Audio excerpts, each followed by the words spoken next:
Welcome everybody to the stream. Hope everybody's doing great.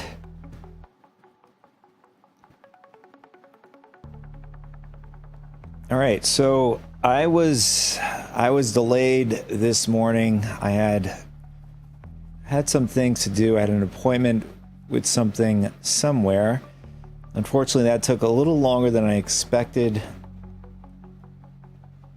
So, I mean, we're here. So I was trying to figure out when the 4.3.1 patch is going to be dropping. I think as long as everything, as long as they don't have any like major issues, I wouldn't be surprised to be dropping tomorrow. It depends on where you are in the world. For lack of better words, if it's Eastern Standard Time, I wouldn't be surprised. Tomorrow at maybe the afternoon or even the evening, maybe we'll see 4.3.1. But in the meantime, we're going to do some patch prep so that we, at least hopefully, we don't lose anything if we can, but there's no guarantees.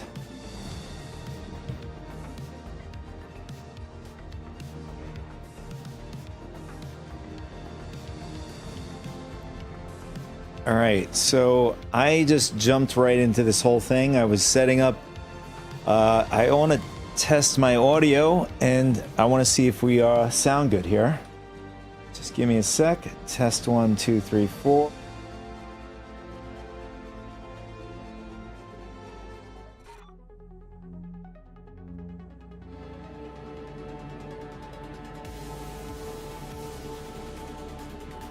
All right, we sound good. I am going to pause. We have two musics, or two musics. We have two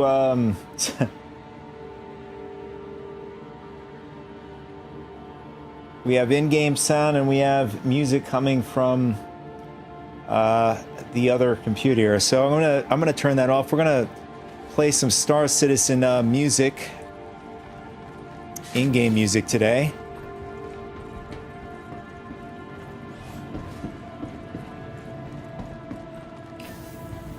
So I released, probably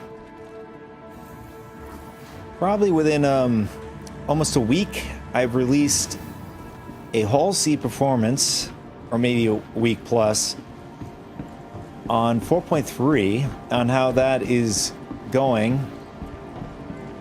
And there was some mixed reactions. In fact, I think it was more negative. I must have had a fluke with the Hall C performance, at least in this patch. I was able to fly it. Look at that. That's pretty cool. We have a ship coming in. Oh, it's a Hall C. Speaking of which, but I have had pretty damn good luck on this patch.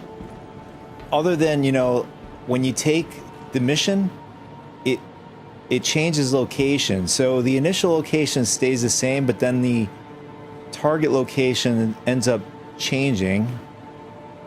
I can't say this for all of the missions, but the specific missions that I've been doing is, I think we're past experience. Let's see. Let's make sure. All right, we are in senior. So I've been doing senior level hauling missions, and in particularly I've been doing the interstellar bulk grade missions, which is technically not an interstellar, but interstellar is more like if you go to Terra Gateway to what's the other one,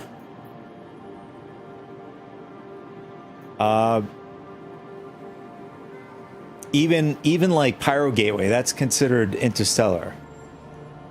But the thing is, I've been taking these contracts specifically for the senior level mission,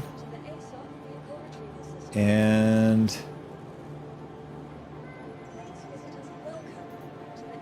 so there's only basically one senior level mission when it comes to the highest paying contract, which you're going to need a Hall C for.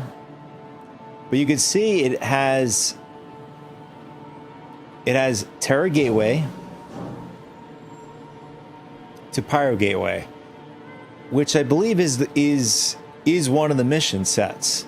But sometimes I'll get like Terra Gateway to go to what's another one? Magnus Station, right? And then for some reason this is the target location, Pyro Gateway. But if there's a contract that goes from Terra to Magnus, once I've accepted it, it changes, the target location changes to Pyro Gateway. And then also when it comes to the SUs, that also changes in the size of the pickup. So I was trying to maximize in, like, on the last part of, you know, testing,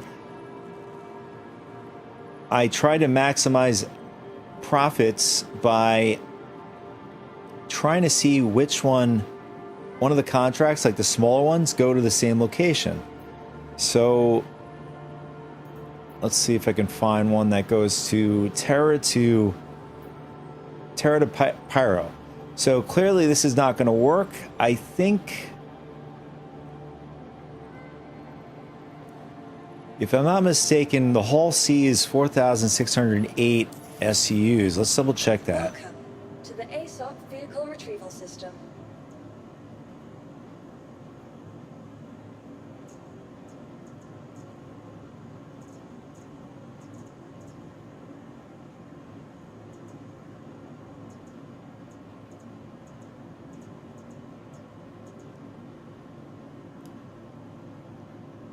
Yeah, so 4,608 SCUs. Please visit us again. And as you can see, obviously it's not going to work according to what I have here. So it's 3,937 SCUs to pick up. And then if we grab this contract, clearly it's not going to work. It's just going to be too much SCUs to carry on this ship. Now the thing is, sometimes you'll get mission sets where it involves picking up 457. Wait a second. Okay, this one just spawned, actually. All right, so you get missions like this that spawn, but when you accept the mission, it ends up changing an SCU size that you have to pick up and drop off. So I'll show you right now. Let's see if it happens. So 457, remember that number?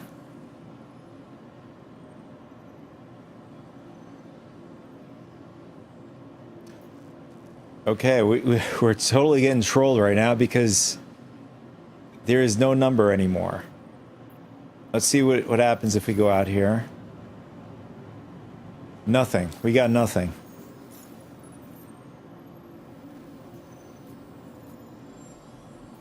All right, let's grab another one. So let's just pretend I'm grabbing the this contract. So right now it's 3,937 SUs. Now you see it changed. 3,970 SUs, I think I said, and then now it's 3,724 SUs.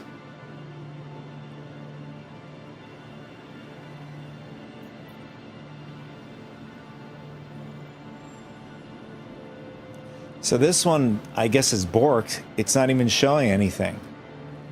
So now let's go back.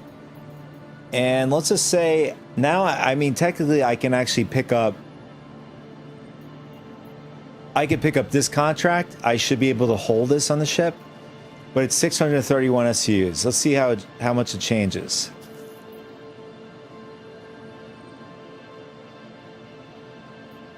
I mean, it didn't change much. So 635. So 635, it's still saying that. And then we're going to go back to contracts. And 635.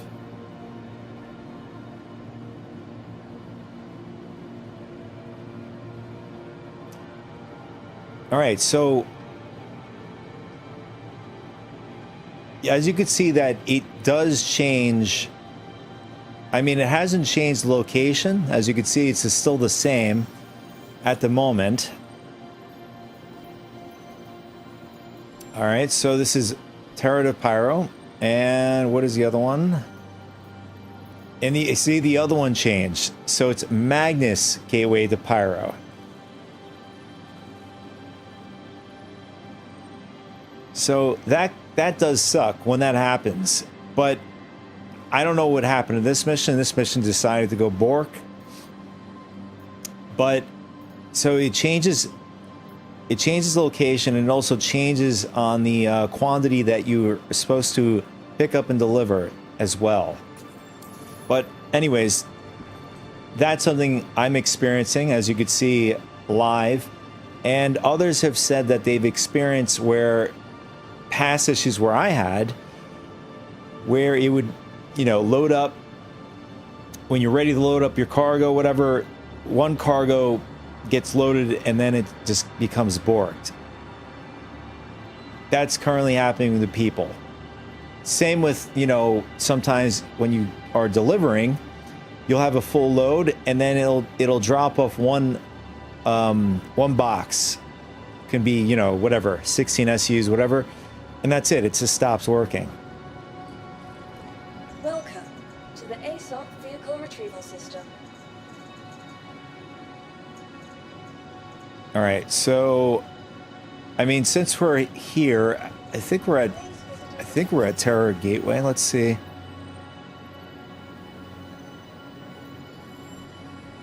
Yeah, we're at Terror Gateway, so we might as well do this contract since we're here. Welcome to the ASOP Vehicle Retrieval System. Vehicle selected. Stand by. Your vehicle has been delivered. So I did, when I picked up multiple contracts, I did experience bugs. Now, I did testing just doing one contract at a time. That worked flawlessly. I didn't have any issues with that. You know, other than, you know, like when you have to line up the ship in the blue box, and if it's on the blue box in a certain way, whatever, you have to go up, down, left, right, back, forward. You still got to do that, regardless. Hasn't really changed much in that regard.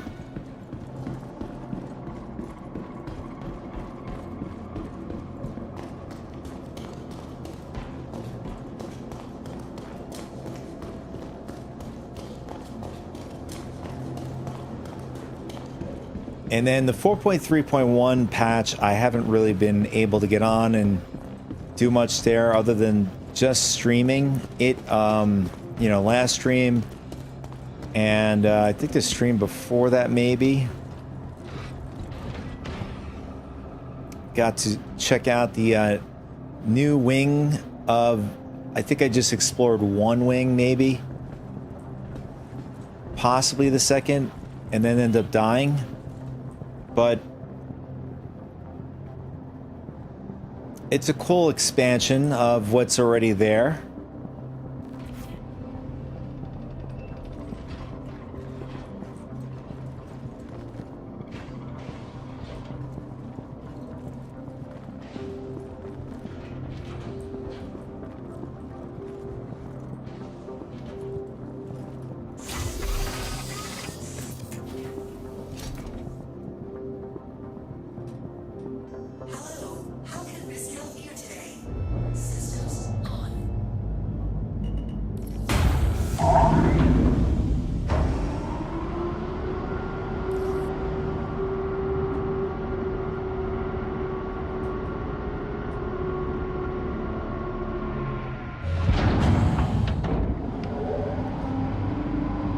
So right now, I can't get up. I can't get my landing gear up. This is still an issue. So the only alternative way to get this landing gear up is to like pretend like you're docking at a station, and then undock. and then the landing gear goes up.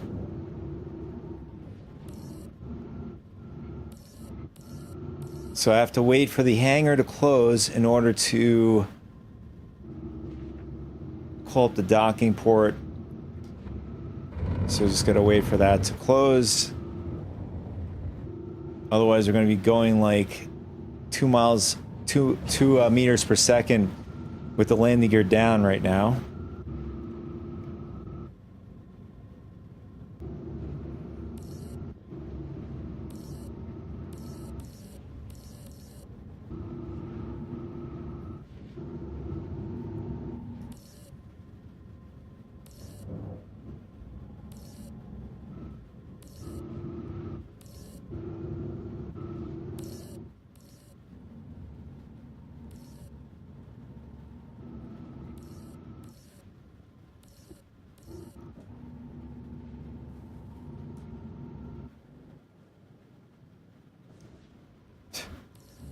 I can't even call the request for landing.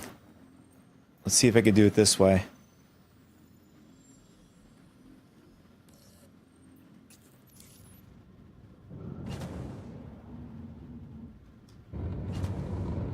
Yeah, it's not. It's completely borked. When we go into quantum, it'll force the landing gears to go up.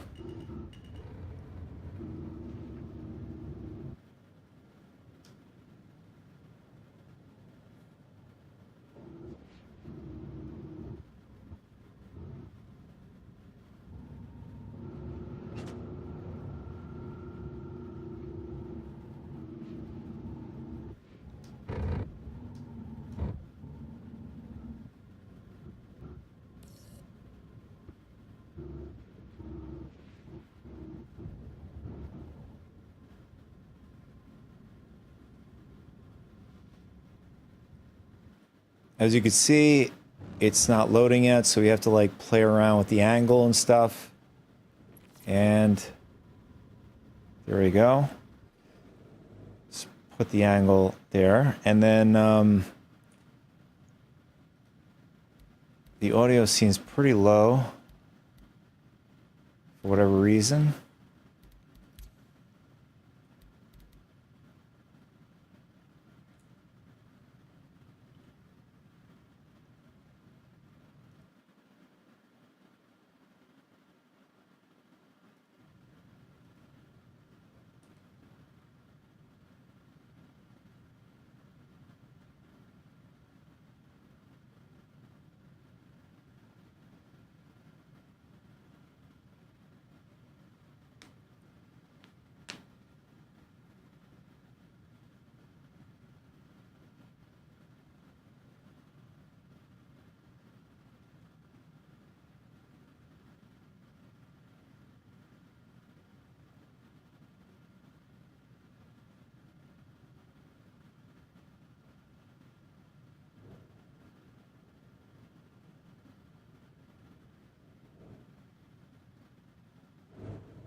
So now I'm wondering if it's going to load the other mission.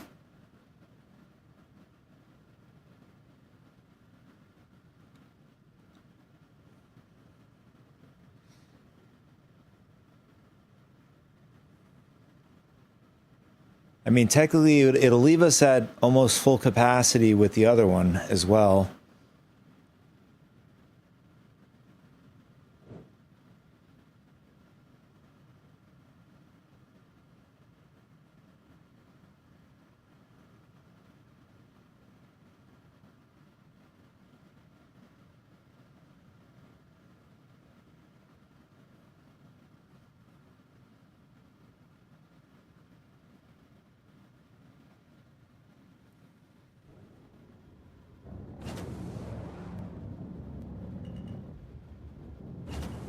Hello, and thank you for contacting.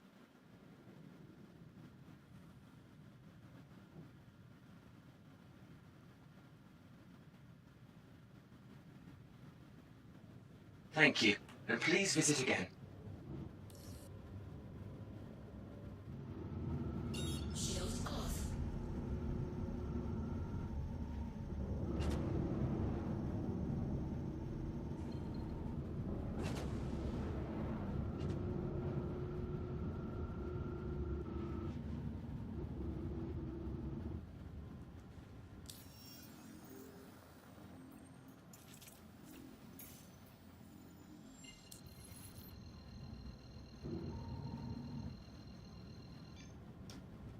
Quantum travel engaged.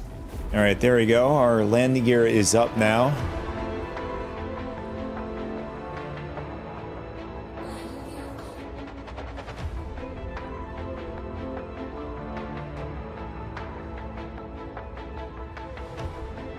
I feel like the audio is a little lower than usual. It's like either it's exploding in my ears or it's like it's almost as like no audio on at all.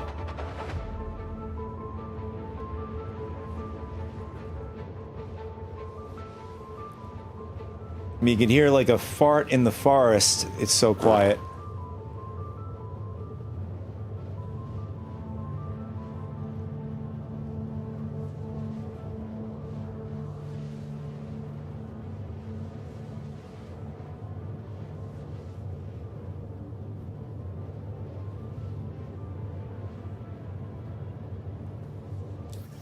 All right, I'm also curious to see if the mission that was, yeah, it's not even updating. For whatever reason, it's red. I'm not sure why this is.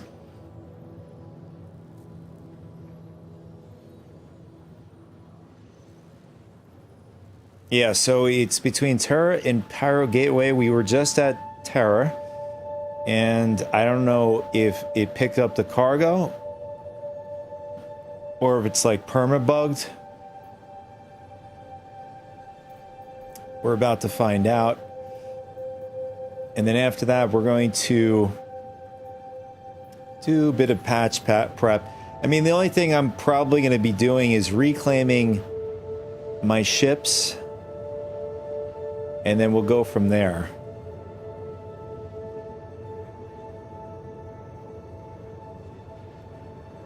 You know, like as far as like the attritions, weapons, those have been pretty consistent going through each patch. I've even had the size 3 shield generators that I've equipped on my TAC. That's been consistent after 2 patches already, but I haven't taken them off, so they've been pretty solid, just leaving them on the ship. I just wanted to, like, you know, test different things. Can I leave it on this patch or going to the next patch? Because I don't know, sometimes there's things like not said that they do or something. I mean, it's never a promise. Like sometimes something will go missing. Sometimes things will just go through to the next patch.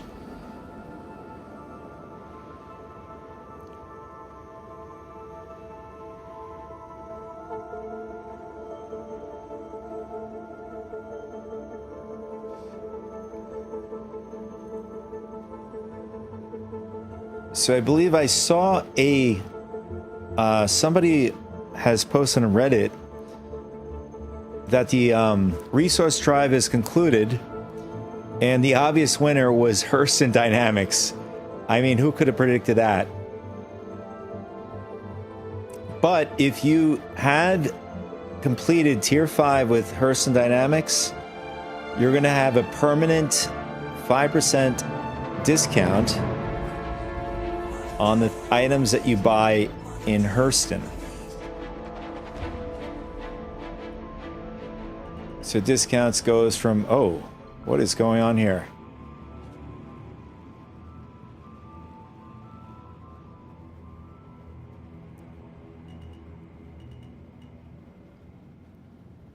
Imagine just coming out of Quantum and seeing that. It gives you like a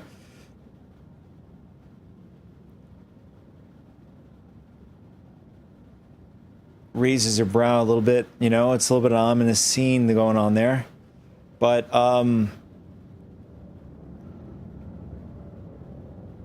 yeah, so you're going to enjoy that 5% permanent discount, Hurston, especially Lorryville with the vehicles and stuff like that. If you're going to be, you know, looking to buy ground ships, I don't know if it applies to if you were to buy weapons, especially like attritions and all that. It'd be pretty nice if it does.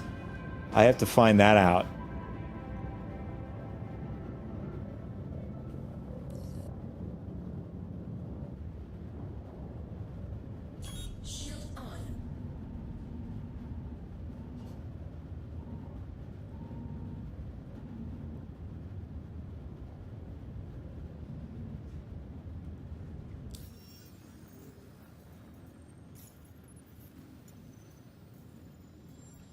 So it's interesting that resource drive is still up here.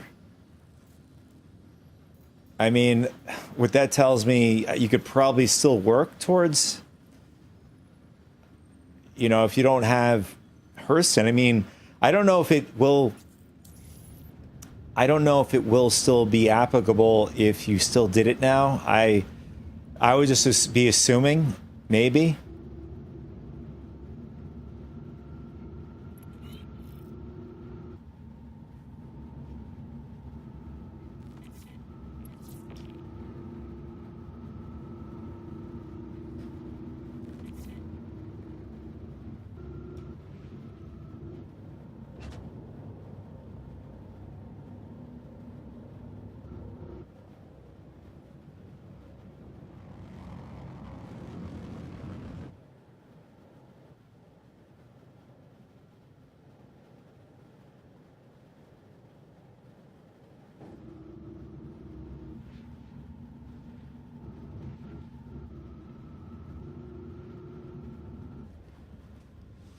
All right, where is this? Looks like our throttles are not working. Let's see if we can call it this way.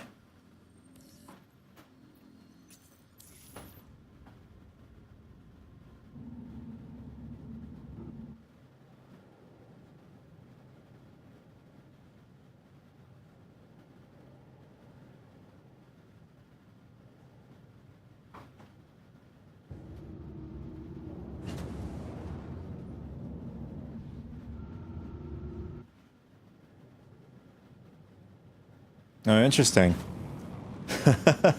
Okay, so you're able to close the spindles even with the full cargo load there.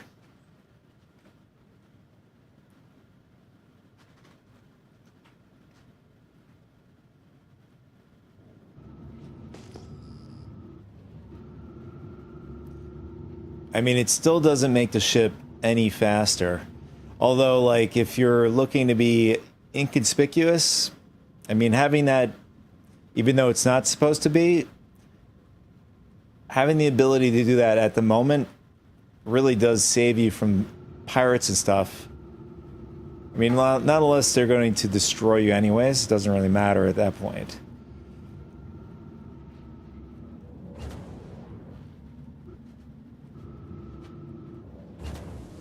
Yeah, for whatever reason, I cannot call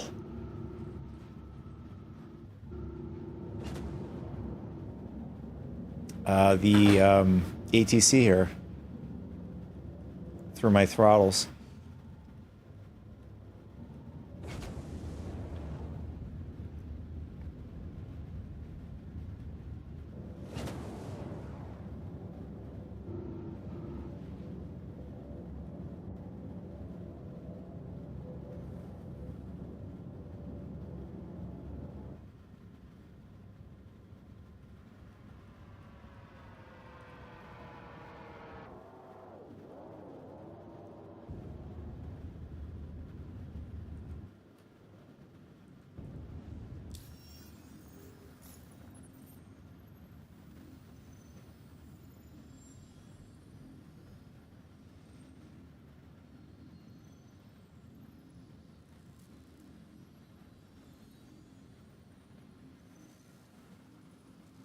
says we're 3,000 meters from Pyro Gateway.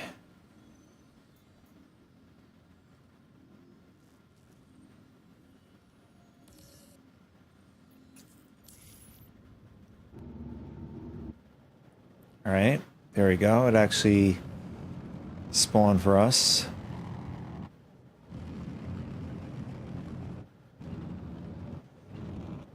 I'm wondering if it's maybe I shouldn't do this. I was curious to see if it would be able to collect the cargo with the Hull C collapse like that.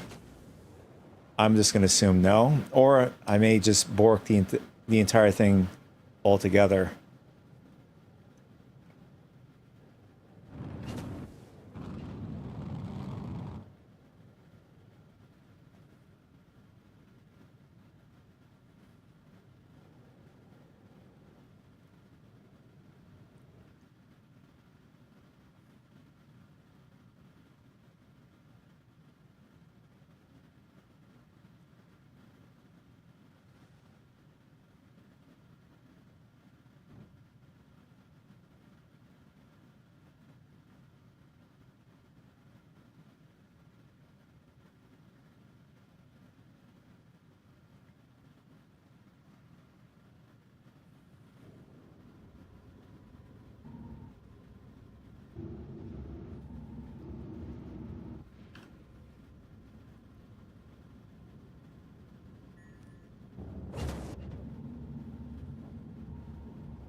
I don't know what happened to the music. The music in the game just decided to die.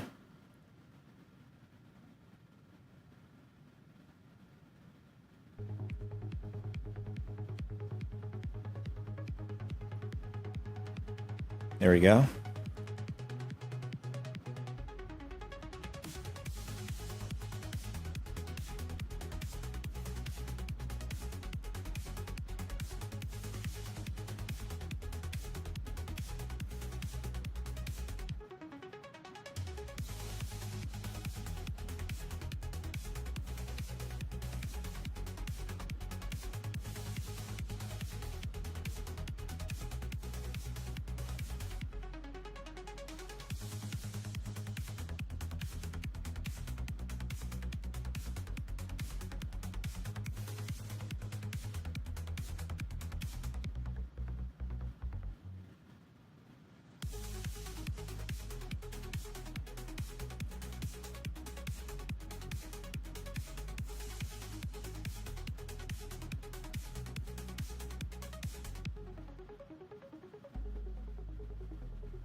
There we go. We had a full completion. Now the thing is, I don't think the other one, the other contract that was borked, I don't think it completed.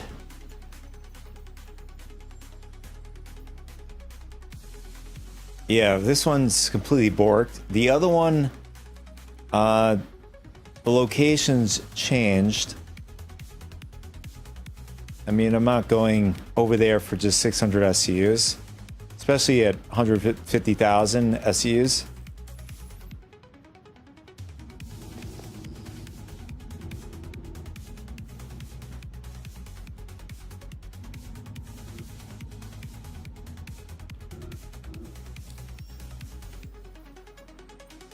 All right, so we're gonna head back to Everest and we're gonna do some patch prep there.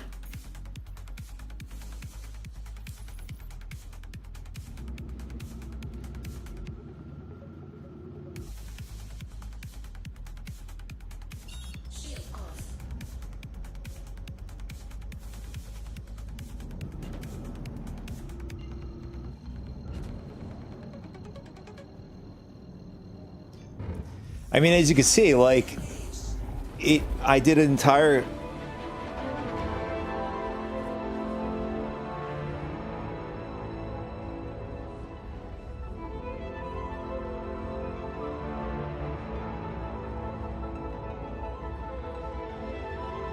Hey, what's up, Puya Master? The Magnus to Everest is borked. Freight elevators don't work at all, or at least not for you this morning. Sorry to hear that, brother. Sorry to hear that. I mean, it's either, you know, it's gonna be not working, or I mean, are you still doing? Are you doing the resource drive? Is that what you're referring to, or are you doing regular cargo hauling? I mean, I know the member rank, that's part of the whole Corvilax when you're talking about that, the first part of your sentence.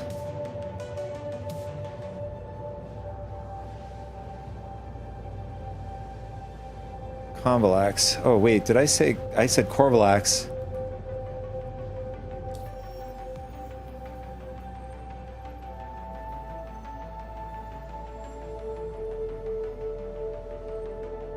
Oh, in your hangar.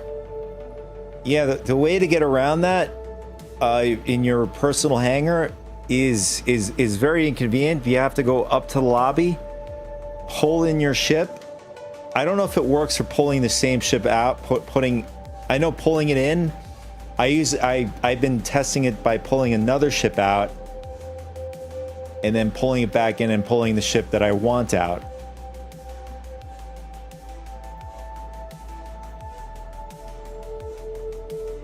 Yeah, so I think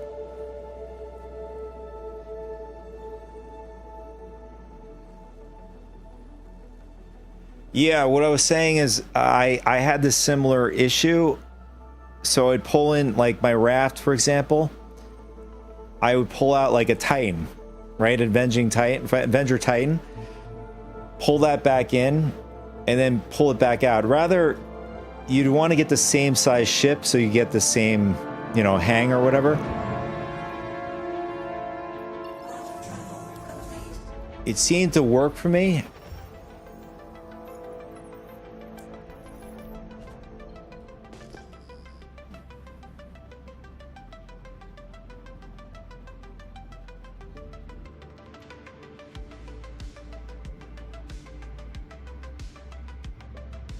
No problem, man. I'm doing pretty good so far. I was late to the streaming. I had an appointment this morning. I had to definitely get done, and personal thing. Glad I got out of the way. Unfortunately, I was late because of it. I didn't think it would take so long, but we are here. I'm also I mean, it's not going to be a big patch. I'm a little bit excited about 4.3.1. A little bit of the changes. I mean, there are mixed feelings about that excitement, and then also the changes that don't really make total sense of where the game is at currently. I mean, I had a discussion with this guy, I think his name is Revocare, the other day about it. On the grand scheme of things are not going to make much sense going forward because they have to still go forward in time. I mean, could things be done a lot better? Of course, always.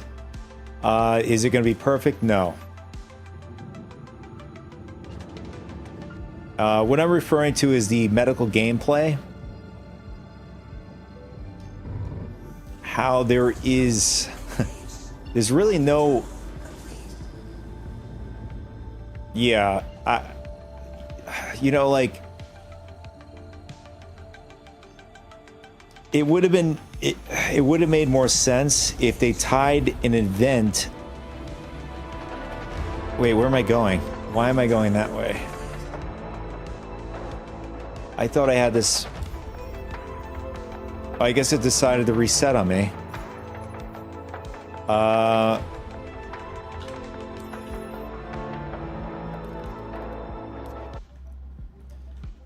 So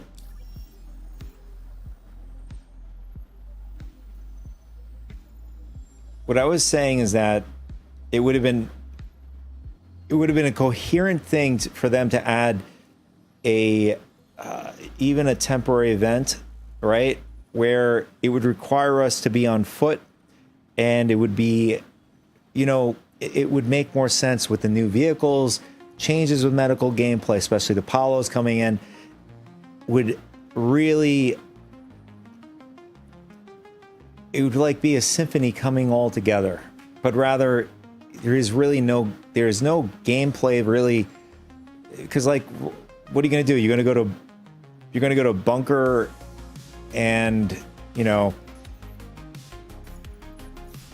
I don't know, something that really kind of like, you know, you need somebody to come and help you out or something like that, where that, especially somebody with a Palo or,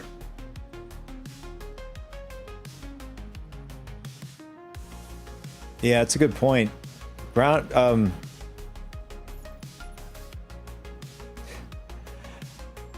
you know, I've been thinking about Jumptown. I've also been thinking about the Ninetales, where they typically did the Ninetales, I think, closer to fourth quarter or sometimes during the year. This is even pre the last time I've seen it, the Ninetales event I'm talking about, 3.18, when it was really bad. That normally happened at Mikel 1. Do you remember that one? All right, what am I doing here? We gotta get back to Everest Harbor.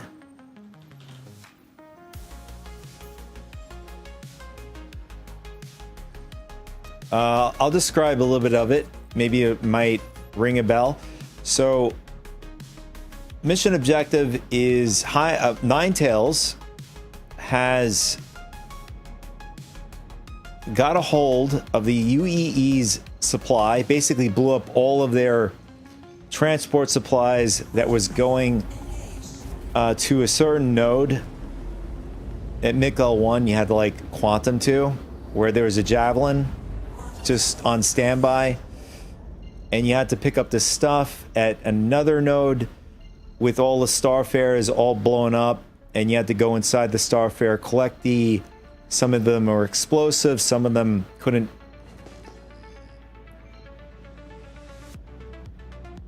Yeah, so that one I haven't seen in a long time, since 3.18.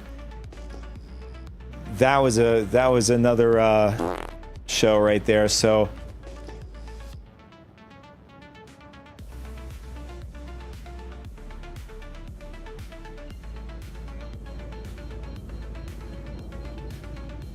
I actually really enjoyed that event. Really cool event. I mean, with today's server meshing, it should easily be able to handle it. Also, you have the Idris too. You had the combat.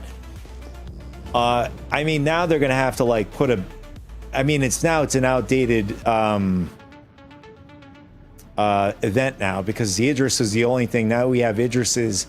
A lot of players have Idrises, so that Idris will be blown up so fast with today's standard of the game. But Jumptown, on the other hand, has not, you know, aged out.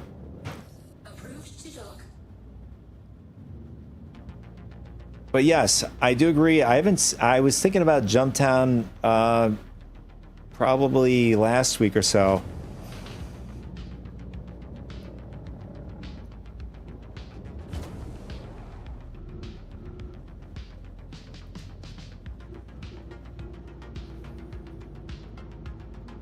I mean, things that would tie into, you know, changes, like when they do changes like this is pretty big.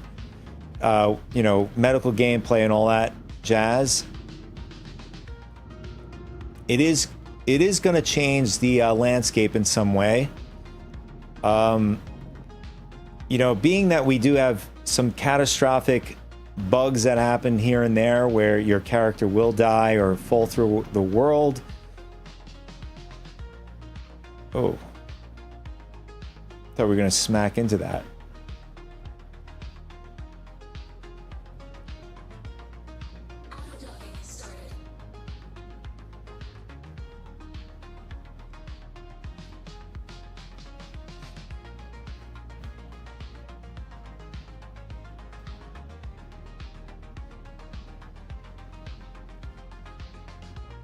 Yeah, so I think having gameplay,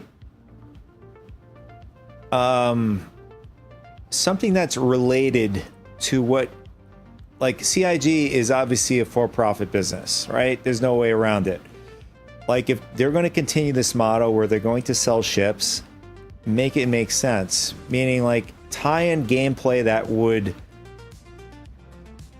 I don't want to use the word force, but people are generally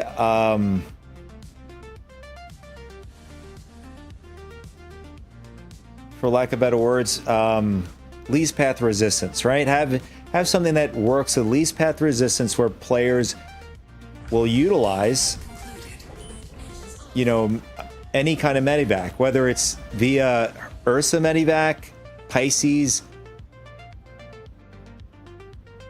the Cutlass Red, Terrapin, what else? And then the new Apollos, right? And then a lot of players got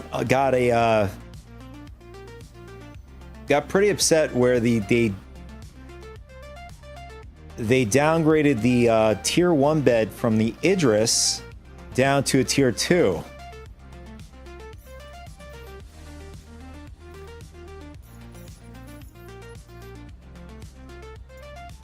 All right, so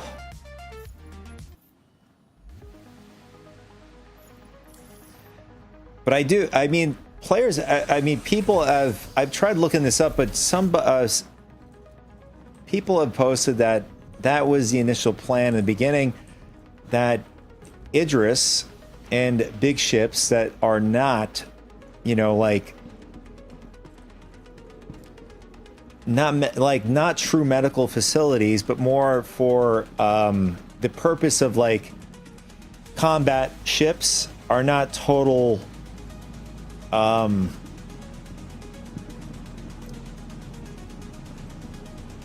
like a proper medical facility, right? Like a space station like we're at right now, or any space station, rather, almost any space station.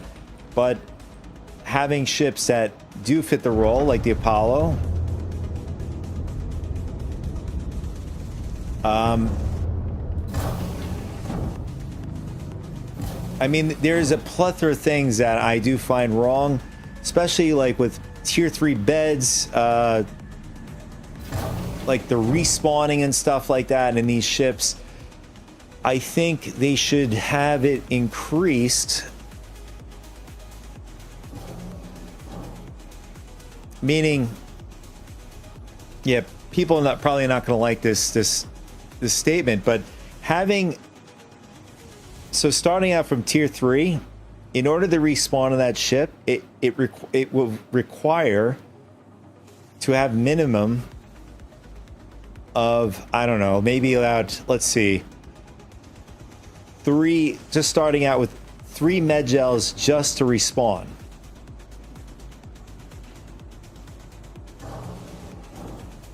And then once you get to tier 2, it requires 2 med gels to respawn. You see what I'm getting at? And then tier 1 being having the best capable of, you know, healing and whatnot, it only requires, and based off of technology, it only requires 1 med gel for more efficiency. Welcome to the ASOP vehicle retrieval system. Right, because like, That is an invalid request. I didn't even do anything. What happened? Your please visitors. Right, so they want to have a way where things make sense, and I think that's one of the best ways Has been moved to our storage. to you know, where players are going to be like, all right, do I really want to bring a tier 3 bed? It's going to cost us a lot more, but you got to like figure out your situation. All right, do we need more respawns because we have, you know, you have org style playing, but it's going to cost us a bit, you know, to have that extra beds around, right? And then do we need, like for a smaller group, do we need something that ties in with a better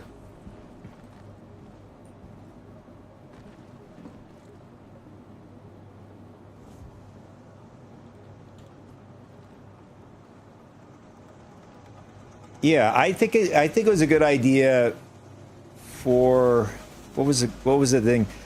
You know, like having a distance. That was something I thought about.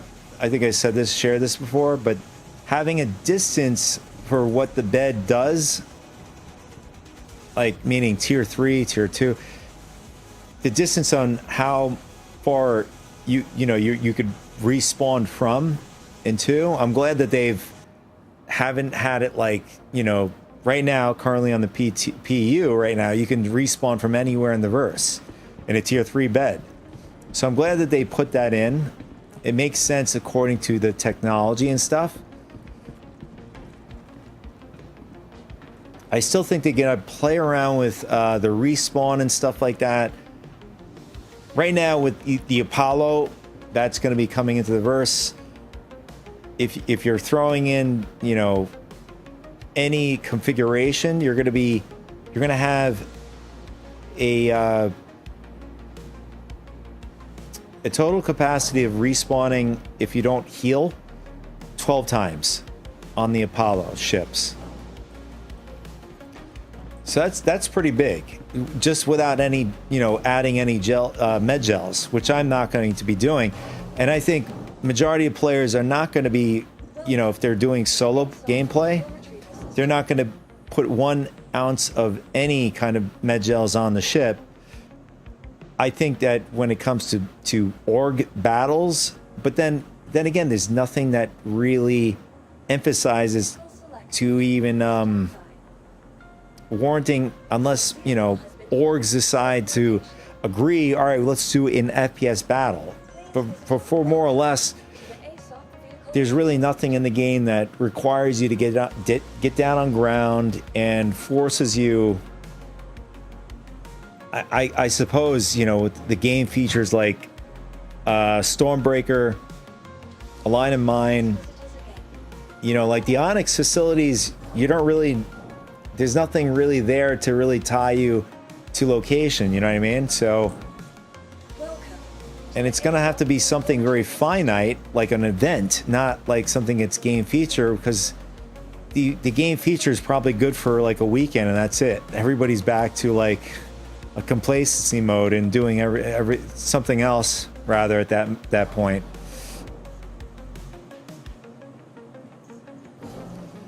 To the ASOC vehicle retrieval system. Your vehicle has been delivered to base. What was I doing? We have to reclaim all our ships. I'm like getting lost in my thoughts here. All right, so we're gonna claim all our ships. We're gonna bring them back here to Everest. Your insurance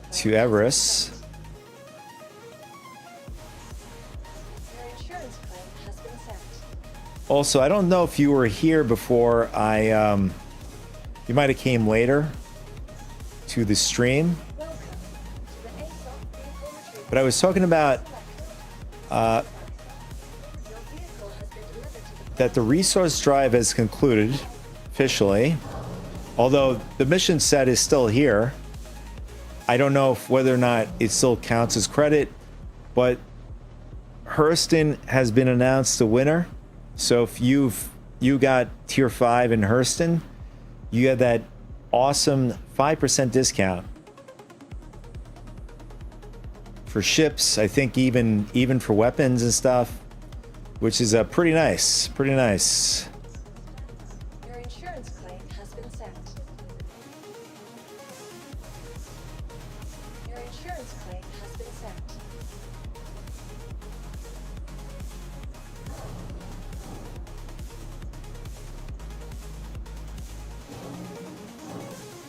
Your insurance claim has been sent. So I did make a recent video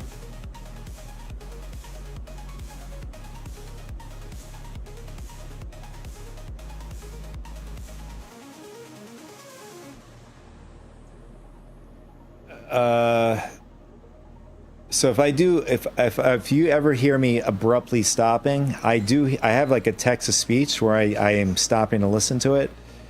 Yes, 5% discount on all products, ships, and and items sold in Lorryville, Everest, and Pyro Gateway. Yeah, that's right. Pyro Gateway. They're going to do. I think it's going to be since Hurston Dynamics is one, there's going to be like a Hurston kind of theme at the Pyro Gateway, too, if I'm not mistaken.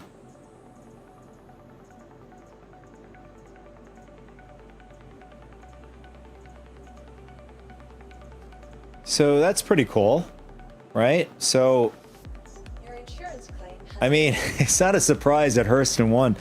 It is. I mean, it was. It isn't it. Isn't it the first planet in the stand system, or am I wrong about that? When the game started. Please visit us again. To the airsoft vehicle retrieval system. I mean, for lack of information, it is pretty much one of the most developed. It's probably the most developed in stand system when it comes to planet to moons and places to go. It seemed to be the most lucrative when it came to finishing the resource drive out of all, you know, planet moons and stuff.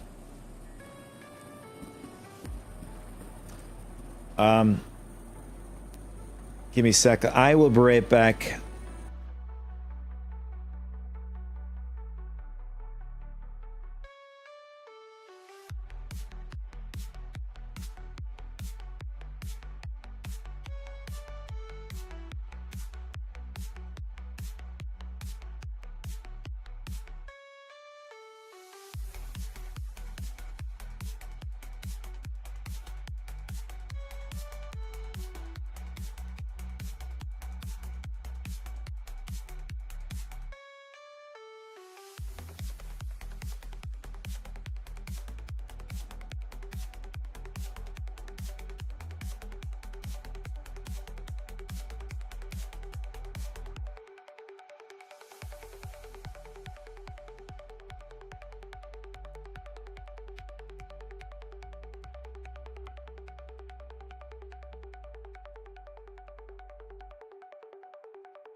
All right, so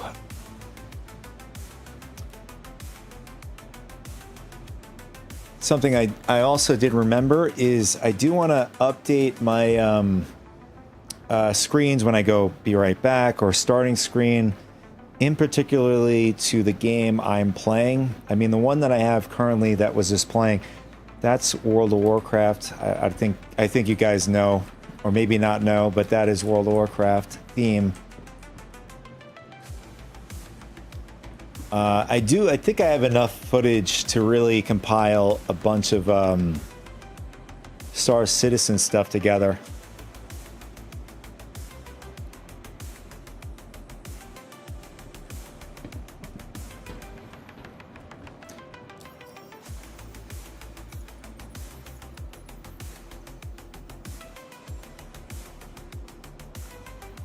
All right, so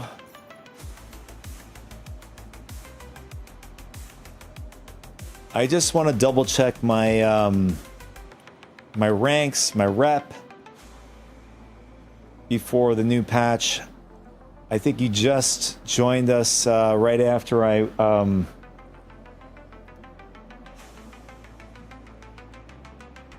oh, they just dropped 5 minutes or 6 minutes ago. Star Citizen has released an official behind the ships for the RSI Apollo. See how long that is. Maybe we'll watch it together. If you guys want to watch it.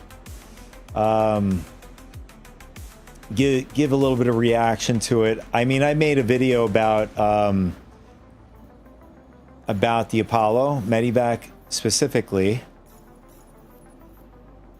As far as my ships go, I'm gonna leave the things that I've changed, meaning like ship shield generator, weapons. I'm gonna keep those on. So at least from my my testing, knowing that it either will get lost or there's improvement, and meaning, you know, it's okay to leave on ship parts. So far it's been pretty consistent. So I've been consistently getting my shields back, my attritions back from my Idrises and stuff like that. I think I have some of them on either one of the constellations or whatever. I think it's the Andromeda. And then some on the TAC. So those have been very consistent, which I was very happy to see, because it does cost quite a bit to buy those.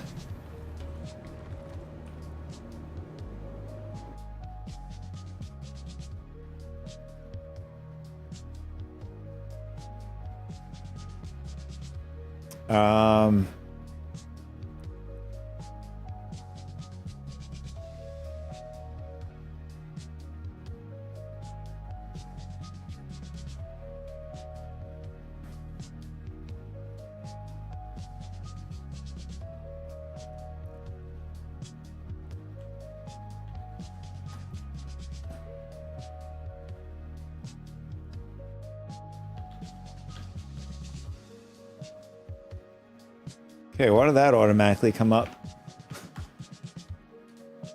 There we go.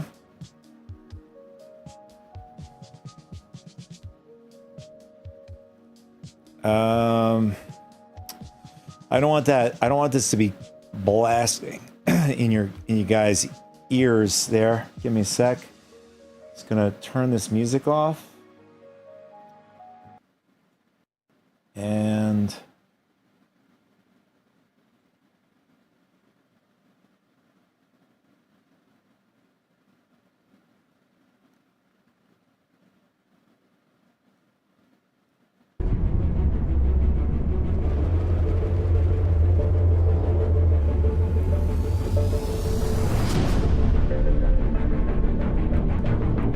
the Apollo is a medium to large ship.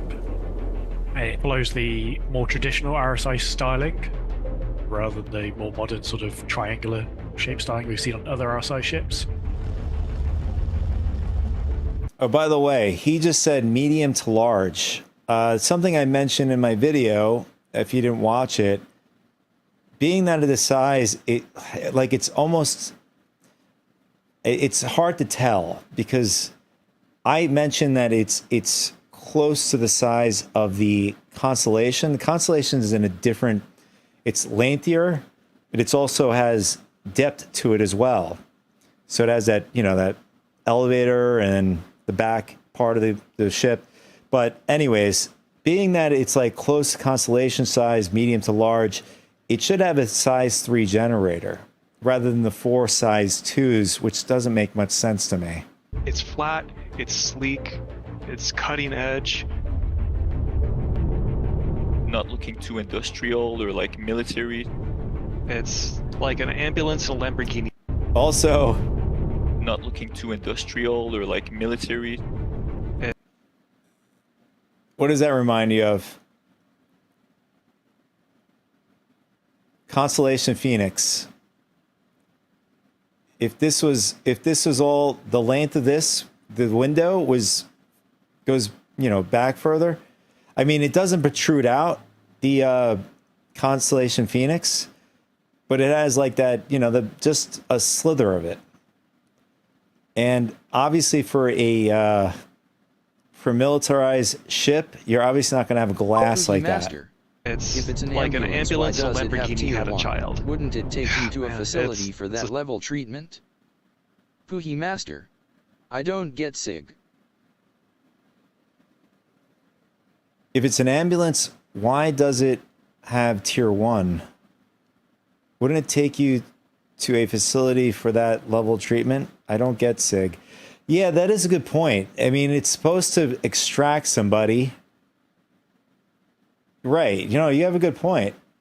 I mean, arguably it should be up to tier 2. You know? Then they're just going to have to redo the entirety of the system. Like, it's going to have a tier 0. Cookie Master. Makes I sense? could accept tier 2. Yeah, it's either that or they have another type of injury where you're like even tier 1 industry,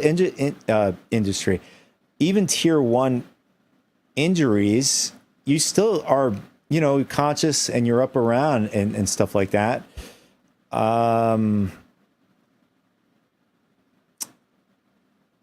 Yeah, I mean, can they add another layer to that kind of tier list? Maybe a Cookie tier Master. 0?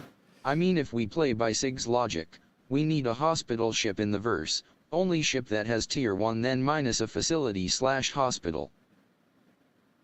But we do. We have the what was it called? It's not going to even be out even by 1.0, even post 1.0. It's the Endeavor. The Endeavor is supposed to have that capability of being technically a space station with a true hospital. You know, depending. You know, it's modular as well. Cookie Master. Endeavor is a science/hospital jack of all trades station. Cookie Master. Not a dedicated hospital ship. Yes, that is true. But nonetheless would make more sense comparatively, you know, if you were to say the Apollo, Cookie Master. any other It ship has currently in modules game. to change out its function. You're right about that. Yes. The thing of beauty. Cookie Master. I am Medical just ships in the using Sig game logic on why they provide pulled a tier 1 from variety of Idris. functions, Yeah, that ranging from their initial argument for that treatment was of saying injuries to that was fix what was not part of the plan for the Idris. It was a mistake, apparently. I don't know. I don't know enough information to say if that was or not a mistake. Because, you know, it's kind of getting you rug pulled when you just did a Idris sale, by the way, just recently, and then decided to downgrade. So if the downgrade happened before the Idris sale, you get what I'm saying? It would have made a big difference. fixing drug overdoses, Cookie as well as Master. ultimately providing Let's use ships respawnability. as a comparison when It a was carrier definitely a bit in of a fleet challenge has because when I injuries first they looked at can't the ship, handle the it looked like airlift it was to a mostly hospital flat ship, shapes. not jack of all trades ship, or a naval station hospital.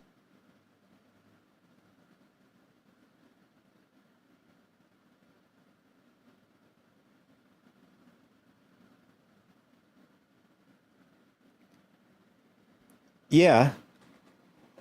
I mean, that's where the people were making arguments. Are you still talking about the Idris having the tier 1 medbed? I mean, it makes sense because it has the power, right? It's essentially, I mean, it's a frigate. It should have the capability of doing it. Cookie Master. Just in general, Endeavor is not a hospital ship, Apollo is ambulance, so I want a hospital ship with only tier 1 beds in verse. I mean, maybe that might be a thing in the future. I mean, at this current iteration, this is how they want to do it.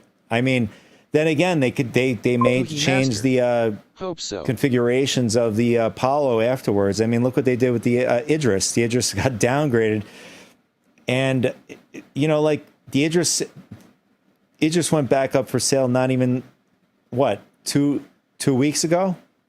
It was like the last sale. There's a lot of panels that fold in on top of themselves. And compared to the original concept, There it is, right there. I mean, you could argue this is larger in the widthwise, And then on the wing wise,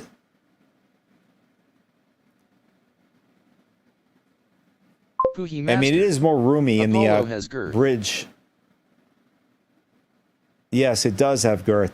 In fact, again, 4 size 2 for the ship, I think is under what it should be. I think it should be at least a size 1, size 3 shield generator. I mean, they're basically almost the same size, just in different, dimensions.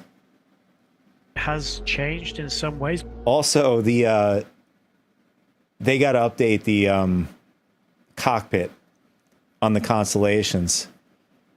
Riva This Kara. is such a Now beautiful. imagine what lessons they're taking from the Apollo to apply back to the Connie.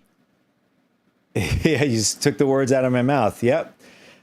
I mean, this is a very easy, I mean, they've been doing a lot of copying, pasting. That's another thing I go over in my video. I do love the design in the Apollo. I just didn't like the copy and paste style. It just, it's just too much copy and paste.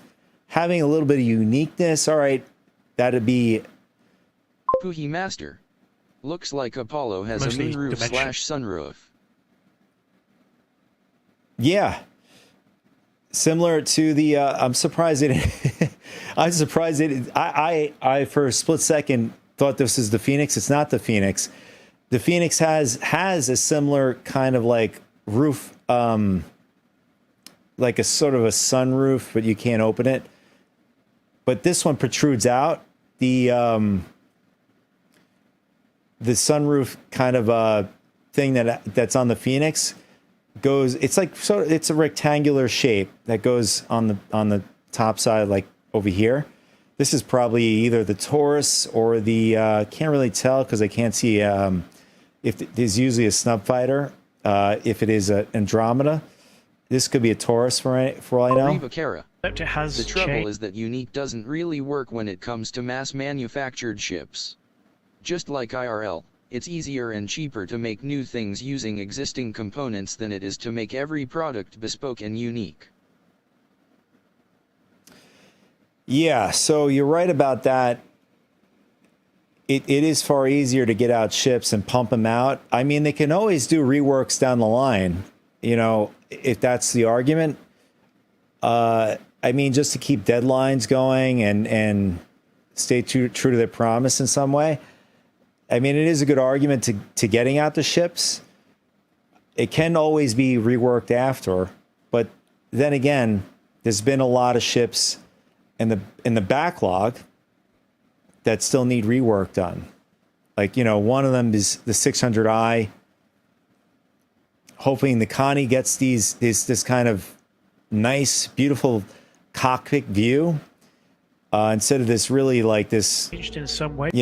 This view is terrible. Like the bars are in a certain way where you can't see. It's a very horrible viewing aspect when it comes to the Connies, especially when the Mostly bar that goes dimensional. across. We tried to keep as much Exactly of in the silhouette front as of we could, but when it came down to it, it just had to get a little bit wider and a little bit taller. And yes, the Apollo has the Weeble lights, so it's nice and visible in space. Within the Apollo family, there are 2 variants. The Triage is the base model, and then there is the Medivac, which improves upon the Triage by doubling the missile count and providing heavier armor. We got a lot of Now, are you guys getting any of the Apollos, or you guys are just going to hold off until it's in game? cool paints.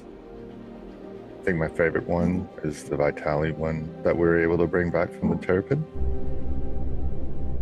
Riva I think Kara. overall the ship blends Already itself got a well to medevac. all kinds of nice paint jobs. Puhi It's just Master. got a nice sleek I have look the to it. medevac. Nice. Obviously, medical gameplay tends to follow some combat gameplay or active combat gameplay. You And as guys, such, you guys we've want to be in the improved front lines. The offensive and defensive capabilities of the Apollo compared to its original concept standing. So the thing is about between these two versions of the Apollo, I mean, obviously, it's an obvious. He said it's double the size of missiles and the armor. But the interior is pretty much the same, which I didn't like. You know, like we were talking about copy and paste styles, stuff like that.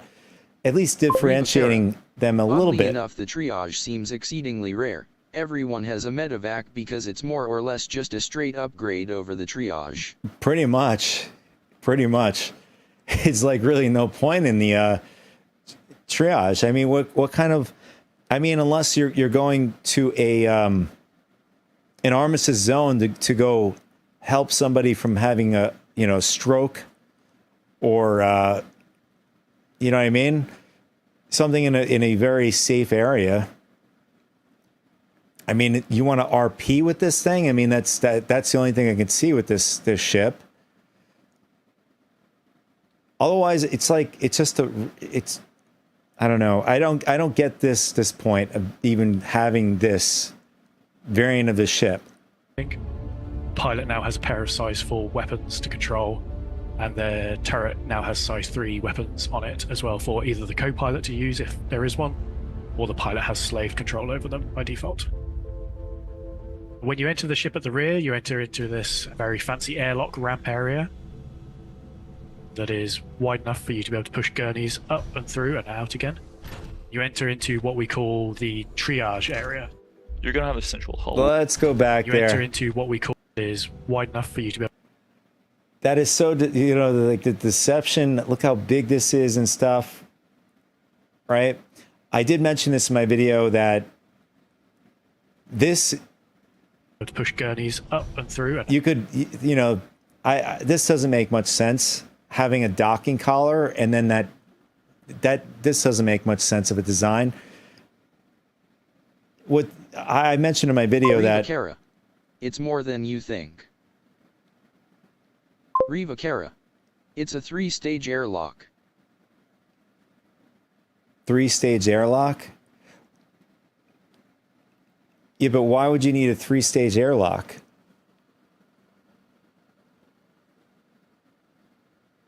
Oh, I just answered in my head. When you go out, pick up somebody who's injured, you go in between space where that becomes like the inside where people are walking around taking care of people, like out again. You enter into what we call here. the triage. People are not wearing any helmets. Riva Kara. Ramp to go to the ground, external big lock to connect to stations, internal circular airlock to connect to other ship airlocks. Yeah, but like, this is going to be interesting. How are you going to get, like, ships don't have like a docking, collar that deploys outward, unless they're going to be adding those to the bigger ships. I mean, clearly this is going to hit into a ship if you try to back into another ship or whatever. The thing is, up and through. I think that they could have made this a little larger opening, right?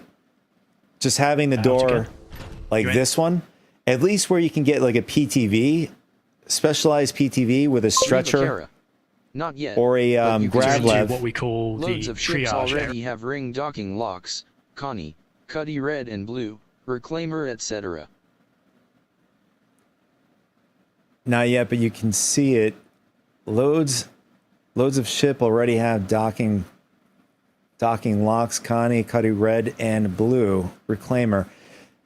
Yeah, the reclaimer is still to this day, you still cannot dock to a space station. You're only able to land planet side or even Grim Hex. Well, when it comes to Pyro, you're going to be landing into in a extra large hangar anyways. Yeah.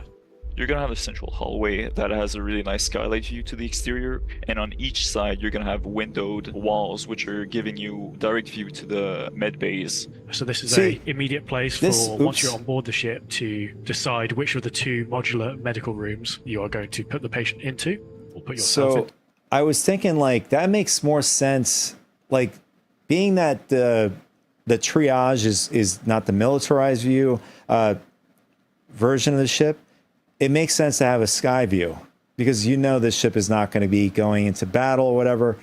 It doesn't make much sense for a medivac since it's going to be a frontline ship and to be, you know, getting hammered maybe by enemy ships or whatever it is, to have this sky view on A it. nice skylight view to the exterior, and on each side you're gonna have windowed walls, which It does look giving nice, you though. direct view to the med bays. So this is a immediate place for once you're on board the ship to decide which of the two modular medical rooms you are going to put the patient into or put yourself into.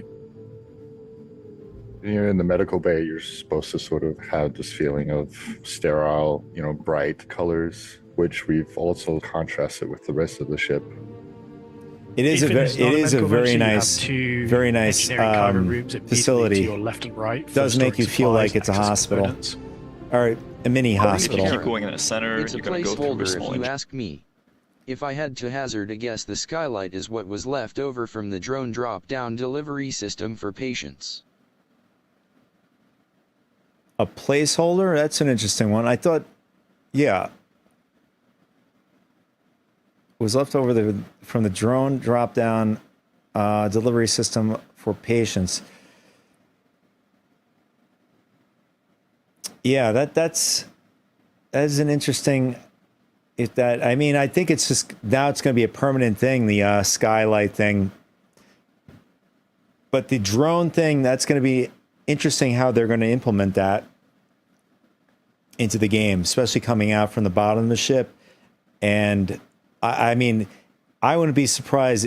There may be like sort of like with scanning, there'll be like another button where you can now point your cursor via, you know, either co-pilot or pilot at somebody on the ground, where you can like hit the trigger and then it deploys the drone Bakara. to pick up the Originally, wounded the Apollo was meant to have shepherd patient drones, or whatever. stretcher drones that would remotely pick up patients and bring them in. I think they want to bring it back in at some point, but they've said it doesn't fit the vision at the moment. No, it's not, because there's no drone gameplay and the tech is not even there yet.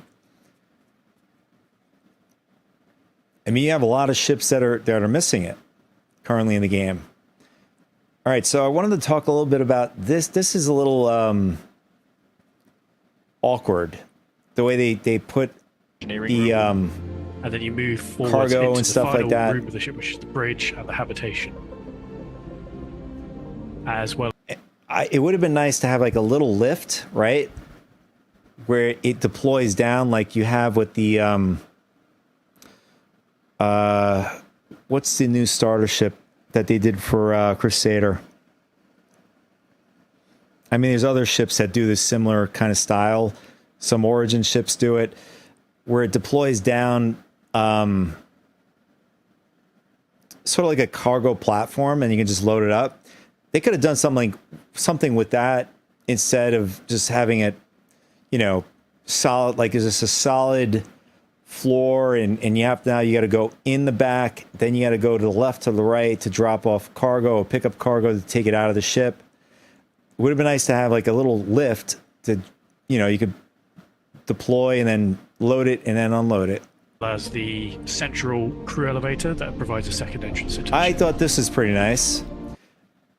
The whole like glass thing and keeping the like if you use your imagination. Find us at link. You know, people in the area here in the bridge are, you know, might not even have their helmets on. So this, I mean, it kind of gives you a sterile Agreed. kind of feeling as well. At the same time, I don't really mind it. People saying, it needs to fit at least X vehicle, or, it's awkward to load cargo, are trying to make the thing a Connie with medical beds when it's meant to be a medical ship.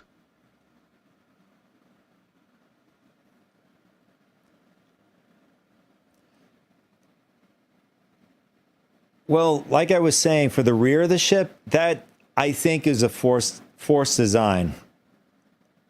It was probably its original design. I think that is too forced. I think having a specialized maybe PTV with a stretcher, right? They can create a new vehicle where just in case the drones happen to not work because they get into battle, the drone system gets busted, then you have another alternative way where you can deploy a PTV within the area, right? Or maybe a Gravlev with a specialized Gravlev with stretcher, which now has another alternative way of, you know, collecting somebody who's injured in the field. Would be a pretty cool idea. The beds are in the bridge because we wanted to leave Kara, as much I space. think it's just meant to be a hover stretcher. Also, you can fit a PTV/STV back there. Folks have done it. I mean, yeah, but imagine you gotta like it's. I would imagine, because I think it would be tedious. Like if you're just going into battle, right? You have an org battle going on. And the rest of the ship. It's going to be pretty tedious to get it out. We've mentioned the Apollo as a modular medical ship. Or even and back included in. with every Apollo is 6 medical modules. And whilst there is 6, they are essentially left and right variants of the 3 medical tiers of beds that we have. You have aptly 3 tier 3 beds capable of fixing tier 3 injuries.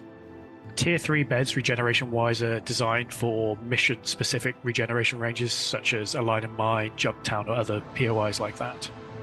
Tier 2 beds expand that range to encompass a distance that covers pretty much the majority of our planets in the universe. Tier 2 helps you recover from more serious injuries, and there is a pair on board in the Tier 2 medical module. And then we have the Tier 1 medical bed, capable of healing and restoring the most serious injuries in the game. And this is the primary ship in the universe at this point that has the regeneration range encompass the whole star system that you're in. And if you're not sure what tier responds to what injury, you can read more about that on the medical guide on our website. The Apollo and other medical ships are primarily designed for those players who want to support and help others in their journey throughout the game. But they are also useful for you as a solo player. If you just want to do things by yourself, you have that sort of home base that you can use in missions. Yeah, that's. I'm super happy I with mentioned the way that. came out. Yeah, I'm very happy with how the ship turned out. It's been very nice to go back to that classic RSI styling that a lot of long-time players will have grown up with the Aurora constellation. And it's just nice to see that in a newer visual style. Now the time to implement that in a rework for the Constellation series.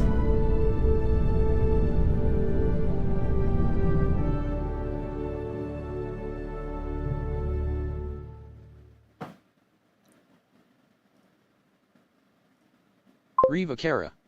The real trouble is that this thing isn't meant to be a frontline ship. Frontline rescue is where the Cutlass Red and Metapin come in. This thing is what comes in after a battle or what lingers behind the lines to receive casualties from frontline rescue craft.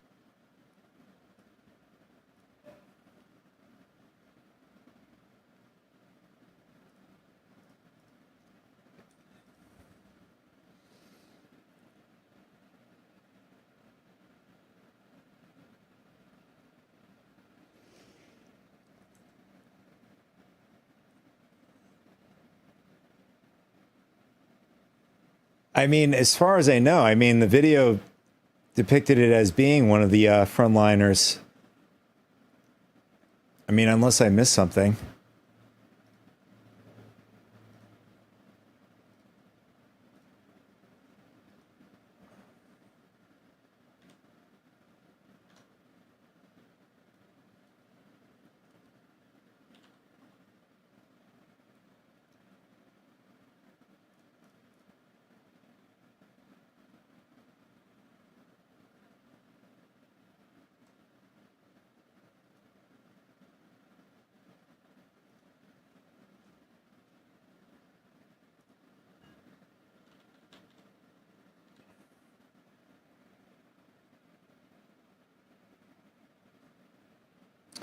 Along with the superior armor and dual missile racks, the 2948 Apollo Medevac model pays homage to, this is just describing something.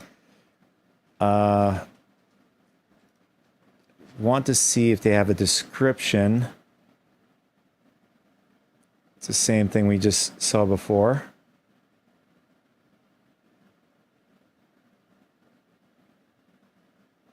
Here it is. Support other pilots in medical emergencies and evacuation operation. So yeah, there's really no listed for front line. But yeah, I mean, the Pisces makes sense. The Pisces, the red, they're faster ships. This is clearly not as fast as those ships.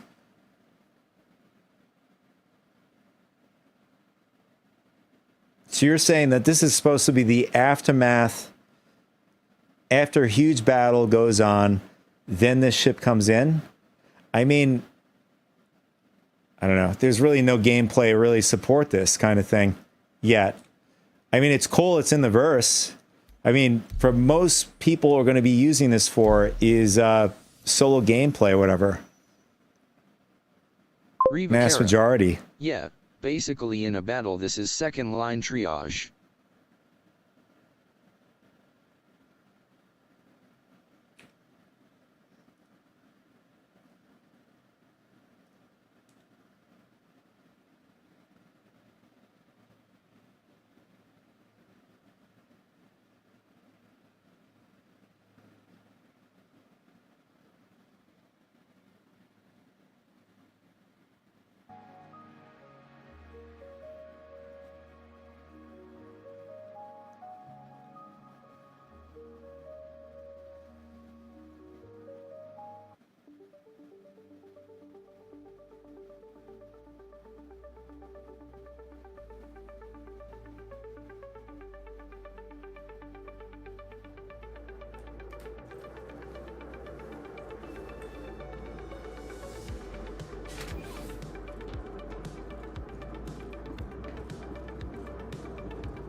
So as far as 4.3.1, I mean, I would be surprised it may be coming out tomorrow.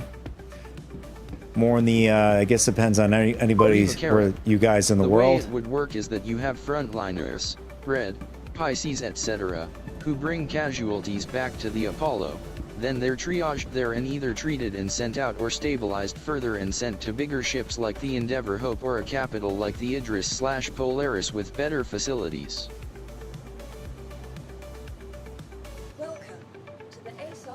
Yeah, but I don't know if you know that the Idris, I mean, the Polaris is now the same as the Idris when it comes to the med beds. Idris has gotten downgraded. The tier 1 is downgraded to a tier 2 now. And the Polaris has a tier 2 as well. So how are they better facilities? In what regard? The Endeavour, I wouldn't be surprised they will have tier 1s on those. I mean, the Endeavour, we were discussing, me and Puy Master was here. The way the logic of this whole thing doesn't really make much sense.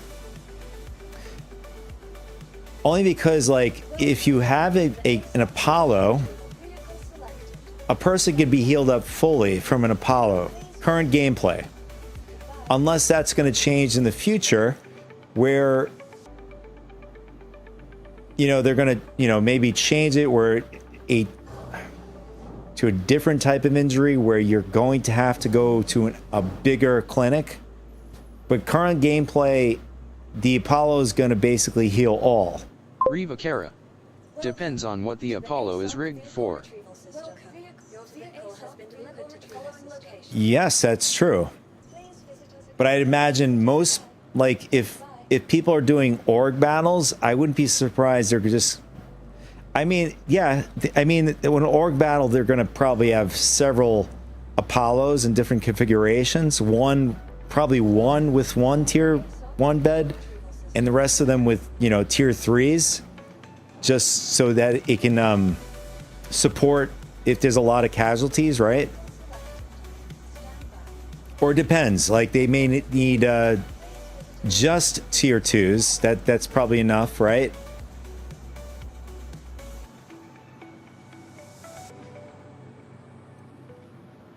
But the point is that you're not going to be one without at least one tier 1 within in the mix there, you know? A lot of the orgs have a lot of players, and I wouldn't be surprised they'll have that in the mashup as far as configuration goes, you know, and fleet and stuff. Welcome to the ASOP vehicle retrieval system. Please visit Riva Kara. Also, space and material vulnerability. Do you want to risk your medgel supplies on the Apollo or get your patients transferred back to an Idris/Polaris where you can store way more medical far more safely? Yeah, it's a good argument. The only thing is, I mean, there's no gameplay that's going to support this kind of the necessity of having this kind of style of gameplay, right? Especially like we're talking like large scale FPS battle, or even just a decent FPS battle, right? Where you're going to want to have somebody, and we're not talking on the kind of scale you're talking about, where you're going to have a supply of medgels back in an Idris or Polaris, which, yes, I do agree, it is a lot safer to store those on that ship and then use a small transport to bring supplies to Apollo that's going back and forth into his zone, whether it's medevac or actually the triage is going to stay back. I wouldn't be surprised if Apollo is going to get close to the zone, but then the first responders like the Pisces to stabilize and the Cutlass Red going into the hot zones, bringing them out, and then that Apollo is going to meet him sort of like in the middle point where it's still dangerous. Really. We don't know SIG's longer-term plans with the medical system, so all we can do is guess based on what may be deeply incorrect current knowledge.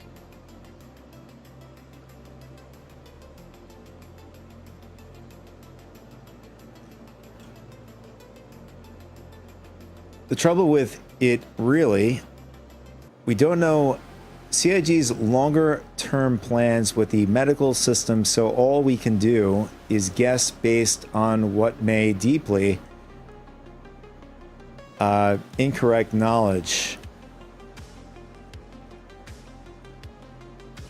I mean, it'd be very important. I mean, things are subject to change, you know, depending on like if something seems good on paper, but in reality doesn't end up working well.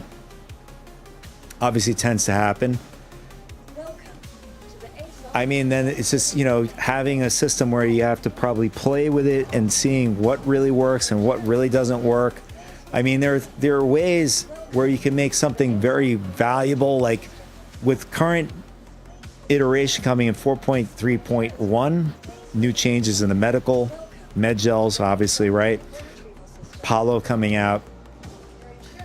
I think, and I was talking about this with Puhi Master before you came into the stream, Rebecca, is that having something that makes sense to, we all know that CIG needs to make money, right, for this project to keep going.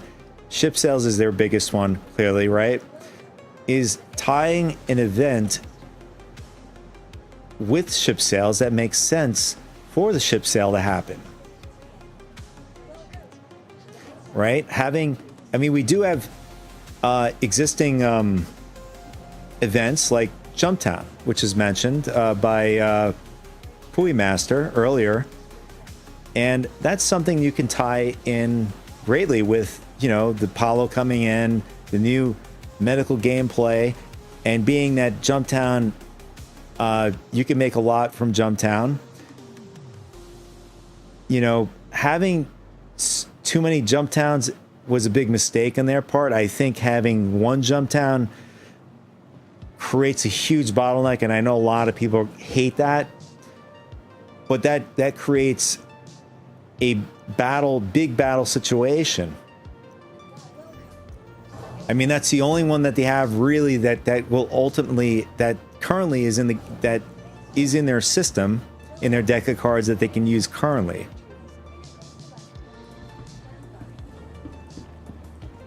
And then, you know, they can also build off of it as well in the future. And then Jared mentioned something that I thought was great.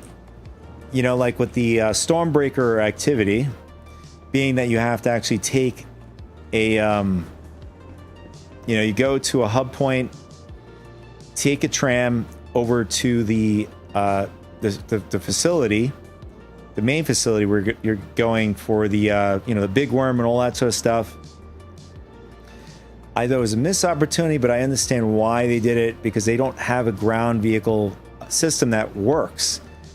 Like a large ground vehicle where it can transport a large amount of goods, especially you can't, I mean, they do have the freight elevator system where it's supposed to work in conjunction with the hub.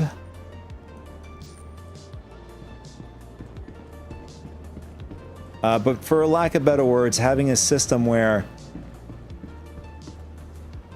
ground vehicles are a must to get to certain locations, and then having an area where, you know, bottleneck situations are going to create a,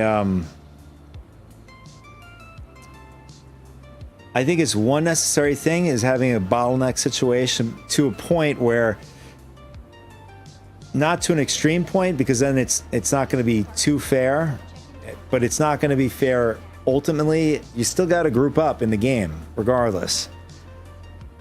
But having a choke point where people are going to have to use these vehicles to get to a certain location, and then I think the Apollo is going to be very good for that, along with any other, you know, the Pisces, the red, Cutlass Red, and then having the bigger ships out in the outer rim of the ground area where they have to secure, you know, the location, and the point of interest point has to be secured by ground vehicles, is a great way of making a new style of gameplay.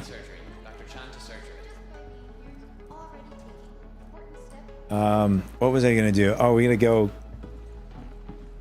get my nutrients up. I think I have. Oh, I don't have any. Oh, I do. Here it is. I would like to see them do more things like Stormbringer, where the weather forces you to take a ground vehicle. Trouble is that Stormbringer was artificial because it was always meant to be instanced. Hopefully when they do locations like it again that are actually meant to be open world and are thus far better designed choke point wise.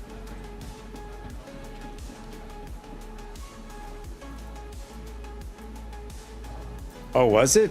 Oh, what was it mentioned by them? Is supposed to be an instance, I guess, game feature in the game. I mean, are they even going to introduce sort of like, lack of better words, like World of Warcraft? You go into an instance, you get your own, basically your own server for that instance. Is that you're referring to?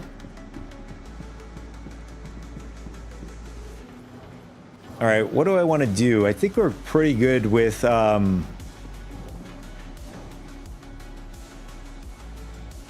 think we're pretty good on 4.3.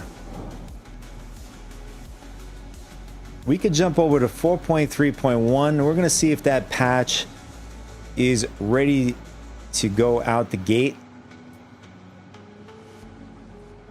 So we're just going to load that up. We're going to get out of this.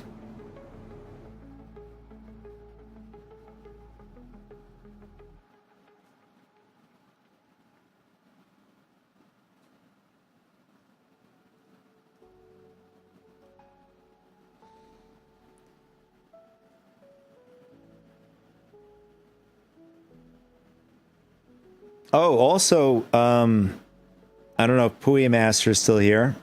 Oh, Reverend Kara, you just joined us after we were talking about the resource drive was concluded. Yeah, it's exactly that. When you went into the shuttle, it was meant to take you into your own personal/party instance to face off against the worm. PvE dungeons and fleet engagements in instanced locations are totally in their plans so that folk have an outlet to do that without needing to worry about getting ganked halfway through. Yeah, I mean I could see that, but then the choke point at that point is when they get out of the instance, Master, they can be jumped still here. for you know, for any items that they've gotten in the instance. You know what I mean? It's not going to be totally safe. I mean, unless they put like an armistice area, zone, whatever.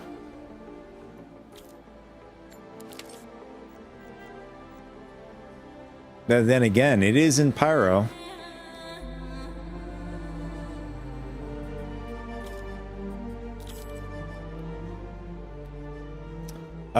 So I was gonna say something. Oh, the resource drive was concluded.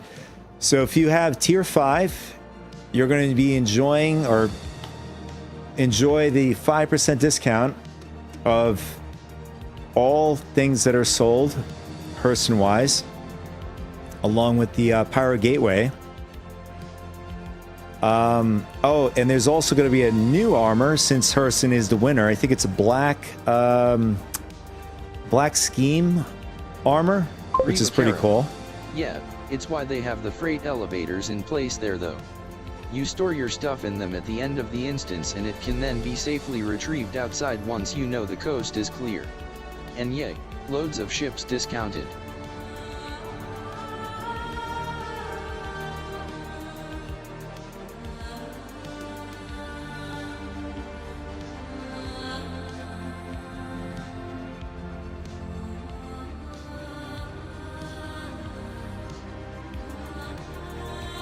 Yeah, I mean, it makes sense with the freight elevators, but still, you're still gonna have, like, I had, It's why I didn't like that reward. Hurston was always going to win because it has the biggest ship store in the game. Sig knew it from the start. well, yeah. I mean, I'm sure in the future it may be subject to change, but still, it's 5% discount for the rest of the, I guess, the game life in our lives is pretty sweet going forward. All right, first thing I want to do is test the FPS. We are sitting at 50 FPS in our personal hangar, or 60 now. Feels very smooth.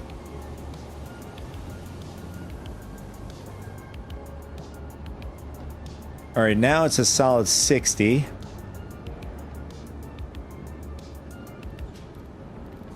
We're going to turn off VSync just to see if that makes any difference. And now it went up to 80, 94. So it's just hovering between, just got an average about like 88 FPS or so. And I also want to try out, we'll do scaling too. We'll do performance with DLSS.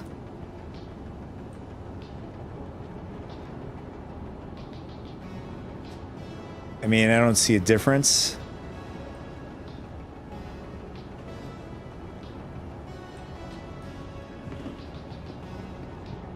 I think it more or less is to do with the clouds. Yeah, it's in photo mode. So if I put this to high, it should go up even higher. I guess not.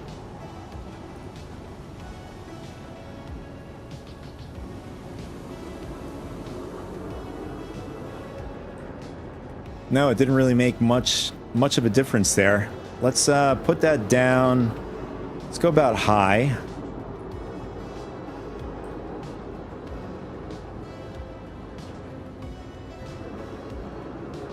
Yeah, so we're not being affected by the outside. I think it's just because we're in an instance where, according to Jared, we're separate from the universe.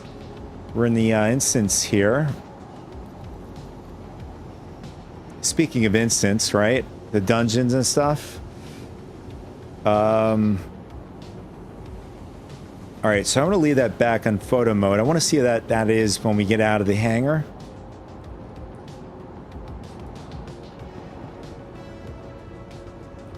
Welcome. And we're gonna just grab ourselves a medivac.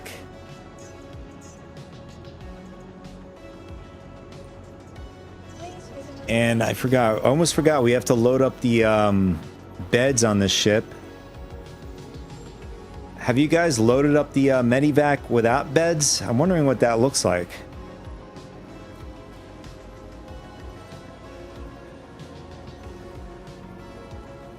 Oh, look at that. They've included wait, what is this? Oh, I got the wrong one. Reva Kara. As far as I know, you can't unequip the modules, just swap them. Welcome to the ASOC vehicle retrieval system. I got the wrong. Did I? No, I got the Ursa medivac, not the. There it is, Paulo. All right, that was a mistake on my part there.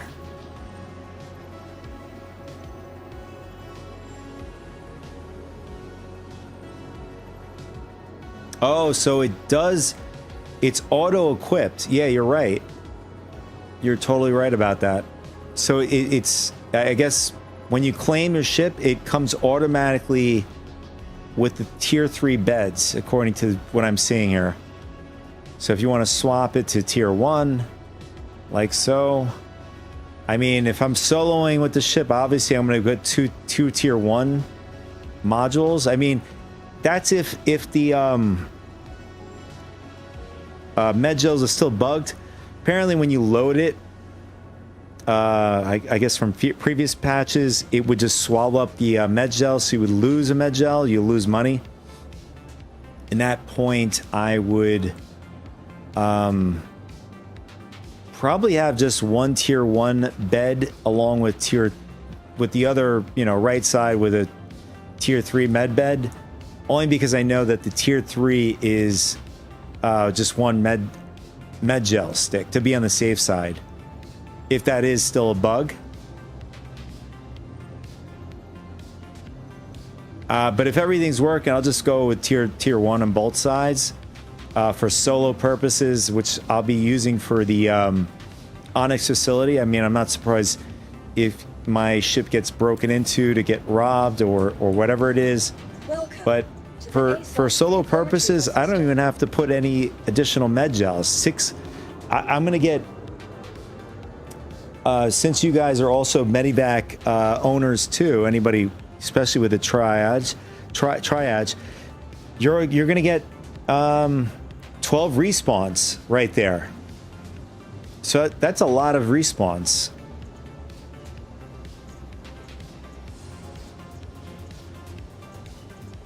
Your vehicle has been delivered to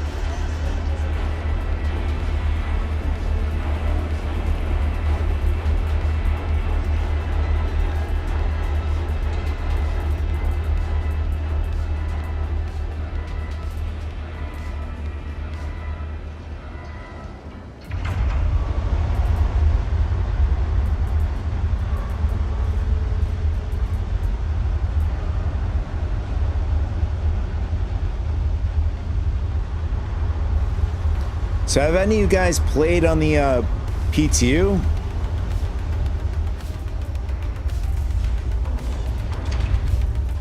Or are you just waiting for it to go live?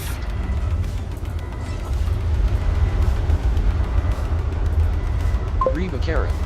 Yeah, for me I think I'd run with 2 tier 2 base, but I'm playing in the mindset of, I want to avoid RESP awning as much as possible because RESP awning is bad. Cookie Master. I did some dabbling on PTU.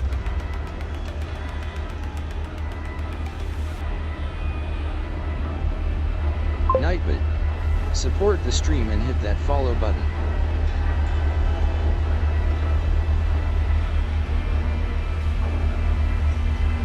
Because respawning is Reva bad? Kara. And waiting for it to go live. Did go on to check the Apollo when it went up there though. Gotcha.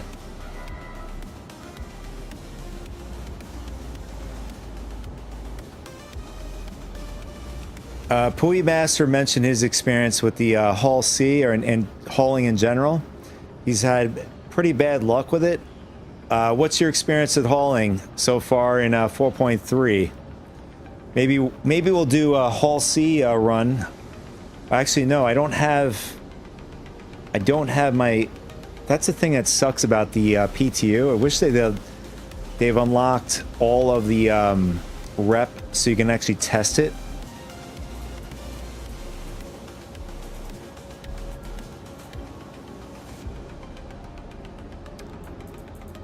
Oh, I guess they've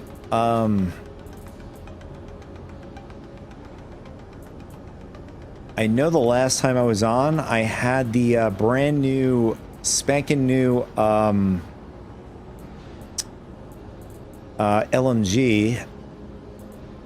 It does pack a powerful punch, that LMG.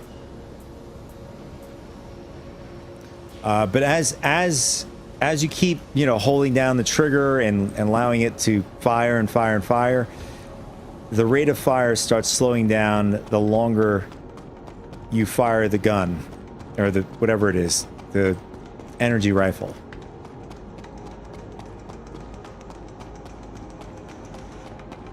That's the downside. It also overheats too, but I haven't gotten to that point where it overheated on me.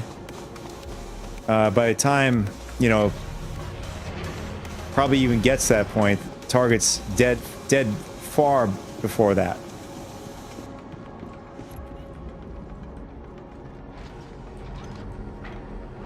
Riva Kara. Yeah, when I say RESP awning is bad, I mean that I treat it like death of a spaceman is already a thing.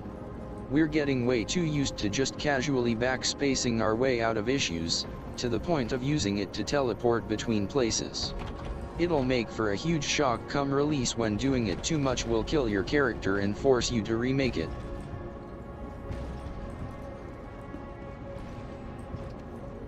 Oh, the death of the spaceman, right.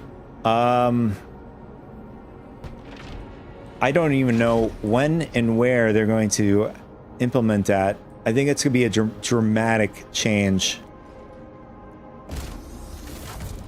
I think we discussed this before. They have to really hash out the, when it still does happen till this day. You will peel over and die. Very rarely for me. I haven't had that happen in a long time. And then I think there was a recent in 4.3 I've actually fell through the ground somewhere.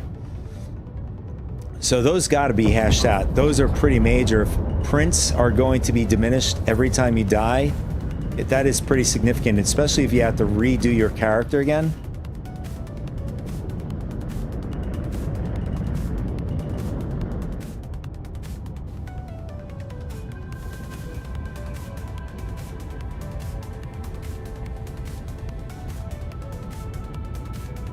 Riva Kara. Possibly. I can see it still working if they properly hash out the skills system where you actually care about losing your character but not enough where it will make you rage quit.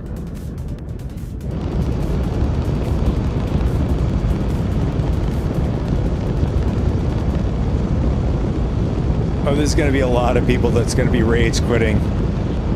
I mean, at least, any new iteration and stuff.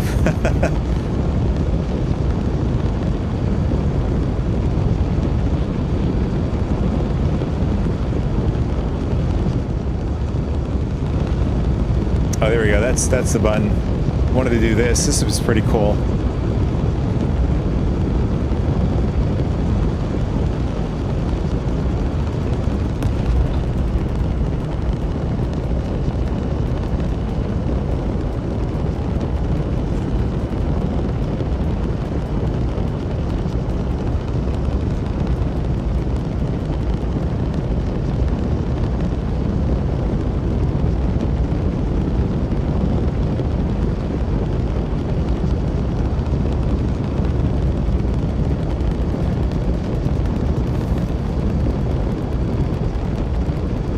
I've definitely had my good fair share of raging at this game at times.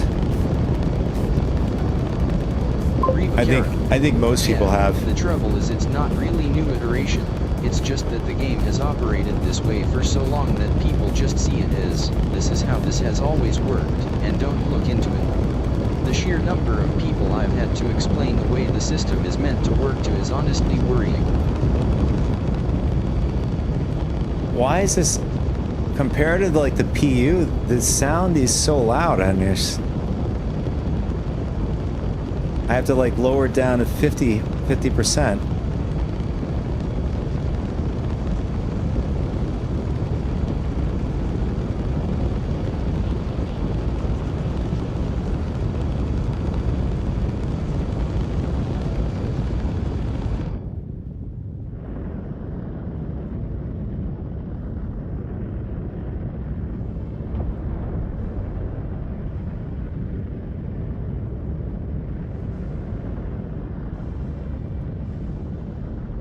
All right, so we're sitting at 68 FPS.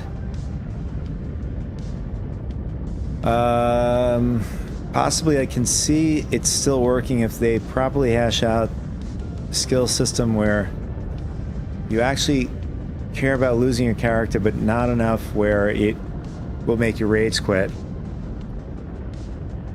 I mean, they're probably gonna have to release it in like tier, like with the whole like equipment stuff, tier 0.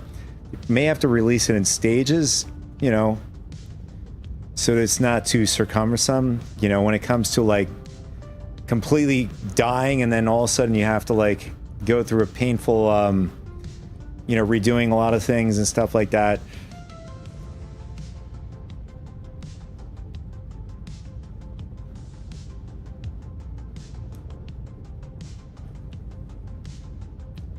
Yeah, the trouble is, it's not really new iteration. It's just the game has operated this way for so long that people just see it as, this is how this always worked, and don't look into it. Sheer number of people I've had to explain the way the system is meant to work to is honestly worrying. I mean, people are going to believe what they're going to believe regardless. I mean, again, like also from what Chris has mentioned in his, you know, the end game goal, and then I guess CIG's implementation of the game is subject to change as well. Like a lot of the stuff is mentioned years ago, and the game was going to be in a different scale and number, whatever it was going to be then. Obviously, today's standard, this is far greater and far bigger than what the interpretation of the game was going to be. You know, technology improves and stuff like that. Thoughts change, the vision changes, and, you know, they keep, here and there you'll hear, I think, Jared has mentioned this, they have the right to reserve the right of whatever they want to do with the game in some respect. You know, so long it doesn't cause an outcry by, you know, people that are basically, that'll affect their income in some way. But they do reserve the right to have their vision of the game. Yeah. The game's kinda moving from what seemed to be a proper sandbox title to a kind of mashup of theme park and sandbox.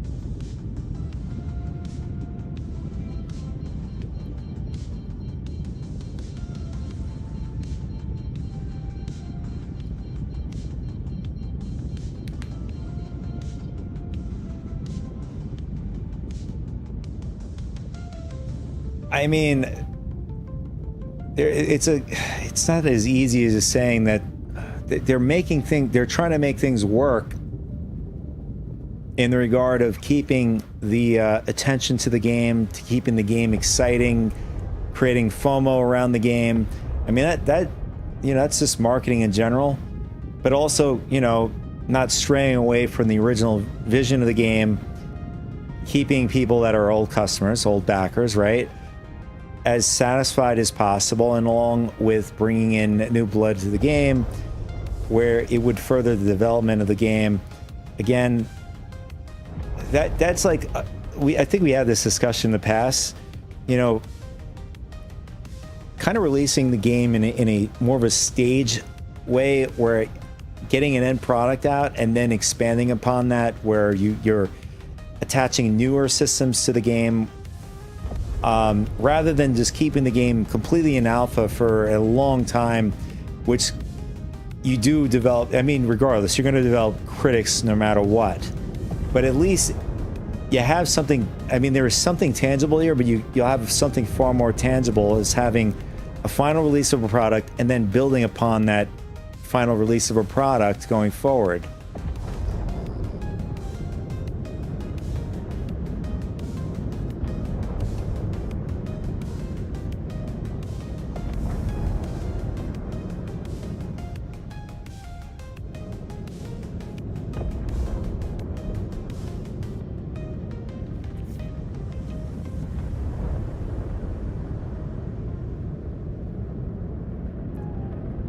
Just realized, how come I can't decouple?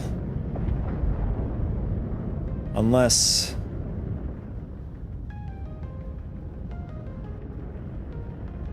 I didn't, I mean, like, I have a million different versions of the game. I have PTU, I have a tech version of the game, I have hot fixes.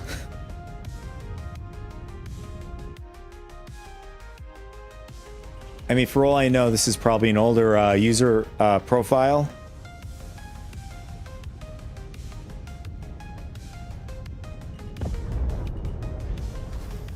Landing complete.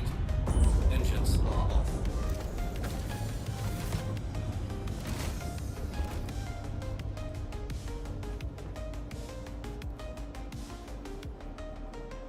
All right, now we're getting about now a little over 100 FPS. Although I've seen some people getting crazy good FPS. I don't know what they did to further their FPS. I mean, as far as I know, I'm running probably the most powerful equipment to run the game. It could be just the way I have it set up.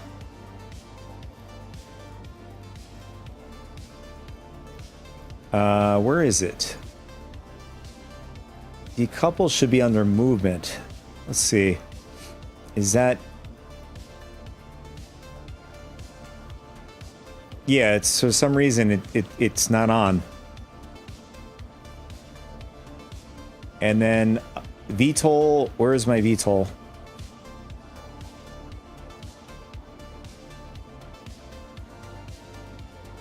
There it is. VTOL will do the toggle.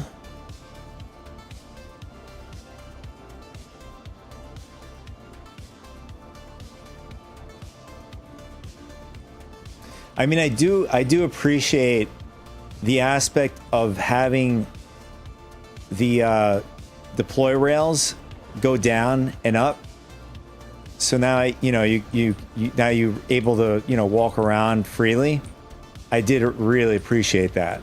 That was that I really liked, enjoyed. And then this glass, like we were talking about before. As you can see, it's open. So having that glass there, technically, you'd be exposed to the space. If you're out in space, or if you're on a planet or a moon that has no oxygen whatsoever, everybody's going to be impacted on the ship in some way. Yeah, I want that part ported to the Connie so badly.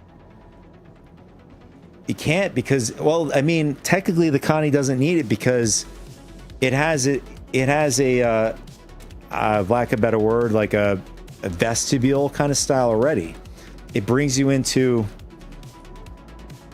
I mean, you already know it. I don't have to pull up a Connie to show you, but it takes you in an in-between area, and then it opens up the hatch to let you inside the ship. I mean, that could be part of, they could add that to part of the rework. Although then it would make sense to have that technically, because you have a hatch that is above where the main elevator is. So that would make sense. All right, we're gonna go back to the lobby.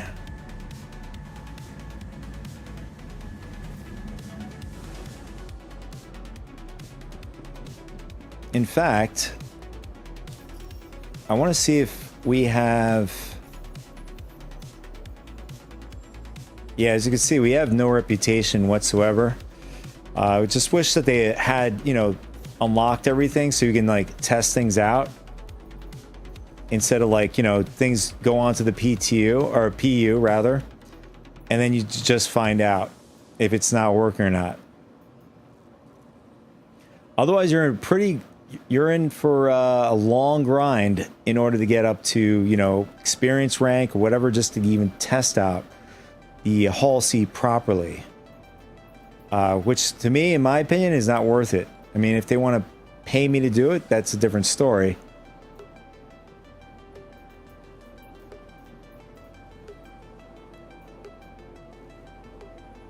I mean, we could still test out, you know, smaller hauling mission sets and seeing if those working.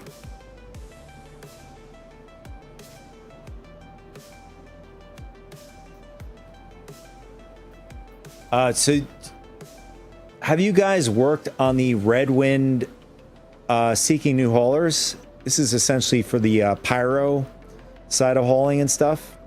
Have you guys gotten up in rank? I think Akani rework will probably lose the neck hatch. They seem to have moved away from anything that promises vertical docking capability. Ideally, Akani rework would make the ship Apollo-sized for more internal space and use what they have in there more effectively for more cargo or better luxury quarters where the Phoenix is concerned.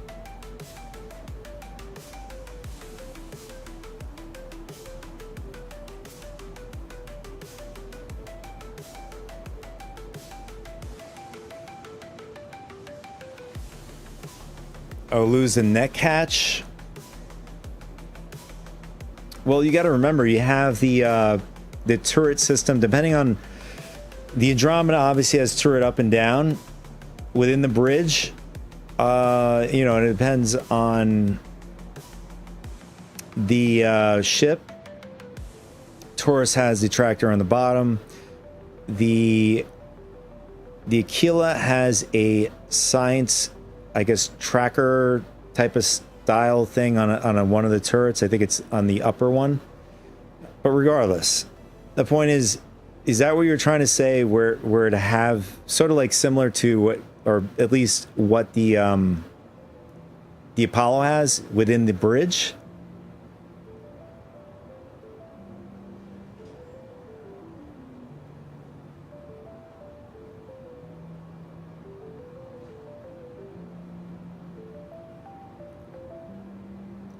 I'm just talking in that part of your statement there.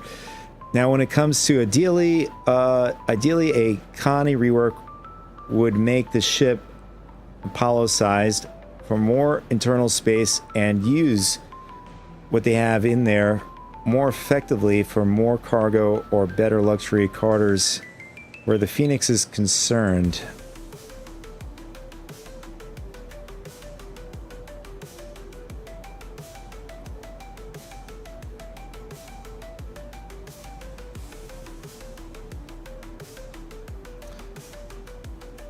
Can you elaborate on that last portion of what you're saying there?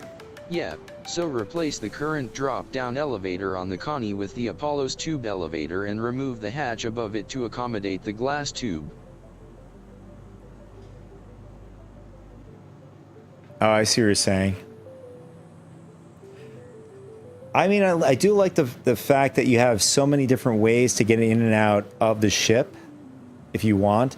Although you can't get, I mean, currently right now with the current iteration of the game, you cannot get out of the ship. You can only get in from the ship from the top.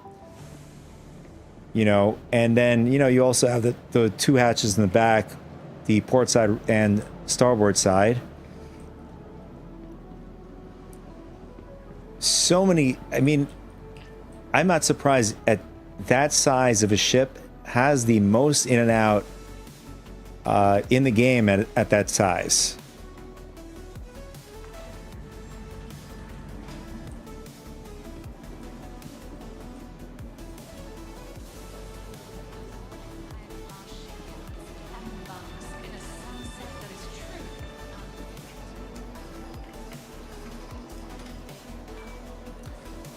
Oh, also, in the store, items have changed, by the way. So, if you're thinking that you're going to be getting the same items when you go to Everest Harbor, things have changed. So, items that you were normally accustomed to, like I thought there was an FS9, and turned out there was no FS9 on the store anymore. As you can see, your only available guns you could pick up. Let's go down the list. Maybe it'd be easier to do it this way. Let's go this way. Here we go.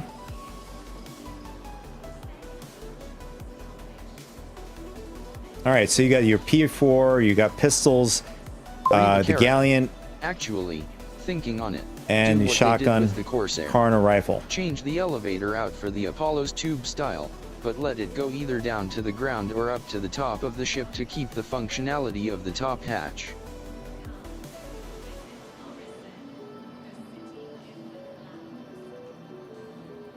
Oh, I gotcha. Sort of like, even like having like sort of an open style elevator. Well, then again, that won't work. Maybe no. It's gonna be awkward just putting something in the middle there, like that, because you got the door that goes into the bridge. And I was like, for some reason, I was thinking of the Corsair, because it has that level of ability to go down to the ground, the main elevator, and then up to your main floor, and then up to the roof. I thought that was pretty cool. You know, a lot of ships should get something like that. All right, I'm gonna get some Demico ammo.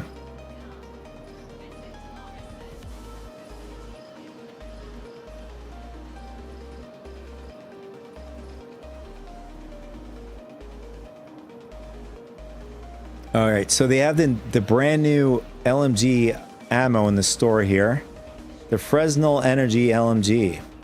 165 capacity. That is a lot. That is alongside the F-55 LMG, or is it the F-55? I think the F-55 is at pretty much the same, as far as I know. Or is it 155?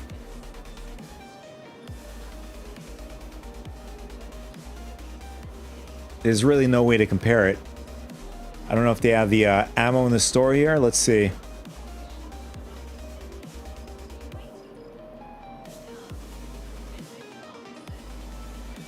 Well, there's our Demico. 100 cap.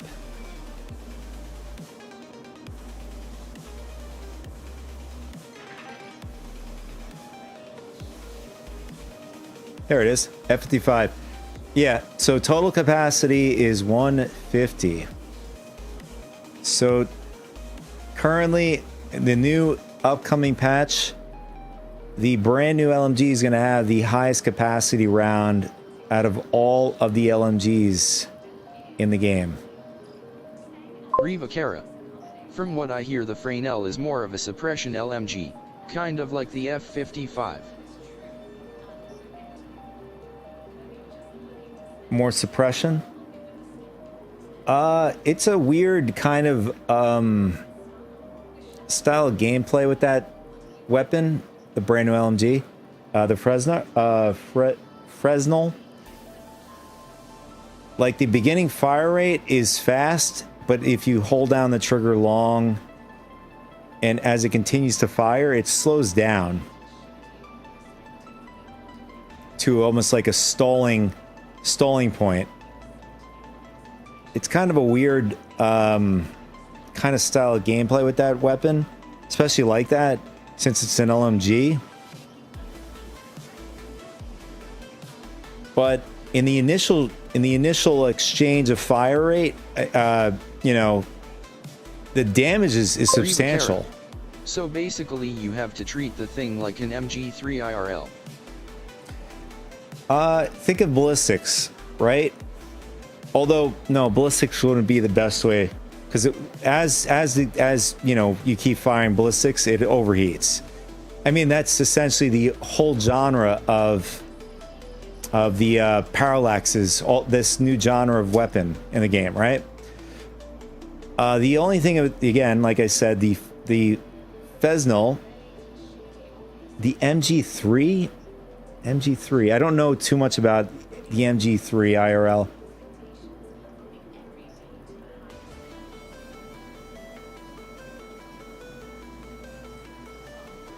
I wish I had it on me. I could show you guys. I guess when they released a new patch, my stuff got deleted, I guess, so, or I might have recopied. Maybe that's what it was.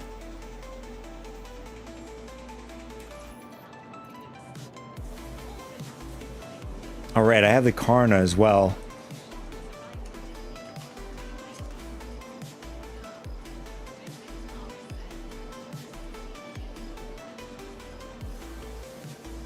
Rivakara. MG3 is the modern version of the MG42 from World War II. In use, you have to fire it in short bursts because otherwise you'll rapidly burn out the barrel. Oh, that's interesting. You know, they could have implemented that, although they may include that in the future when they generally speaking, armor, weapons, ship, things that are physicalized in the verse start to, depreciating its is material as you use it over time. When that becomes a thing, I wouldn't be surprised they may add something similar to that. I would make sense to add that to that weapon, right? But it does slow down. But in that case, the MG3, they have no choice to fire it that way, because losing a weapon in war in general is basically, I don't know about suicide, but you're dead. Your weapon is your life, essentially.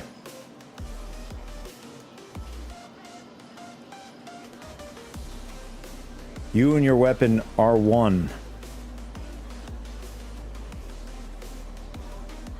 Unless you have 6 skills with a handgun. But anyways, so we're looking for the Karna. Oh, they have no Karna. Am I seeing this right? I thought I saw Karna ammo before, and we're not. I don't see it now.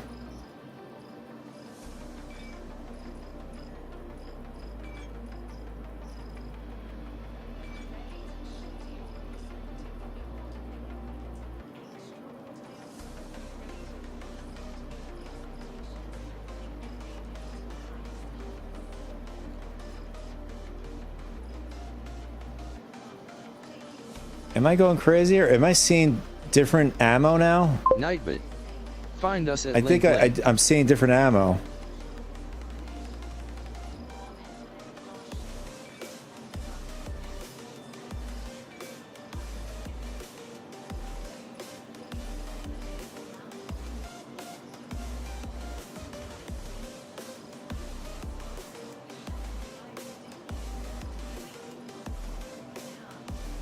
I don't know. Now I don't see the ammo for the the brand new weapons anymore.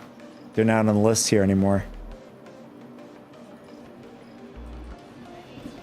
Your perspective from the ordinary.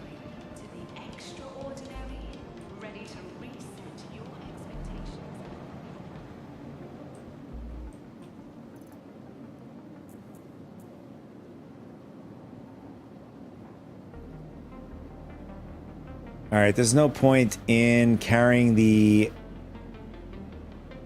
Do I have two... Oh, for a second I thought I had two Demicos on me.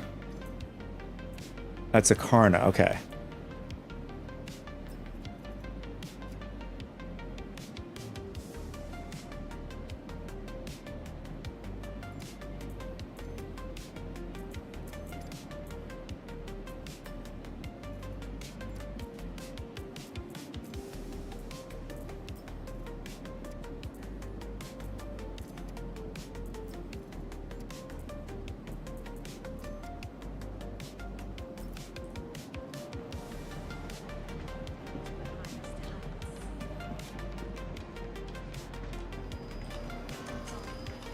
I forgot they also sell med pens.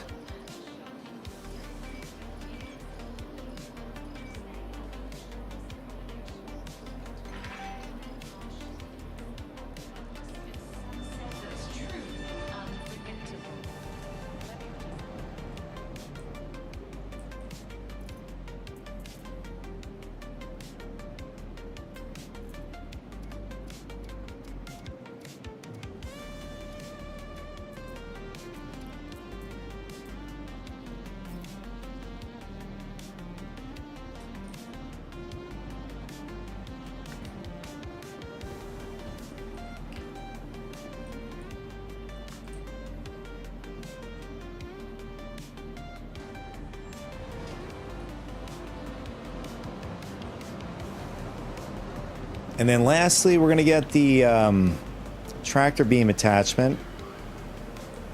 Hi. Although I think... Oh, well, we're going to need it way before that because we want to do at least one haul. We want to see how this new patch is going to be. Just to test out a haul. And then we'll just head over to one of the... I guess in Microtech, since it has us going over there, we'll just test out one of the Onyx facilities in that area. I think it's a bit backwards that more people streamed the Saturday Bowl Championship in the last election.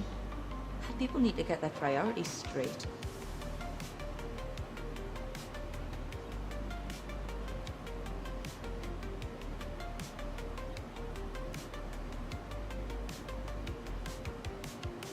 Hello.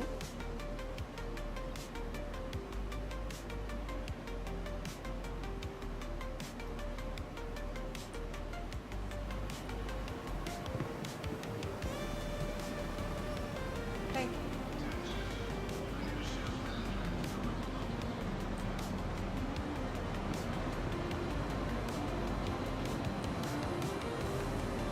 Looks like somebody's gun fell off of them.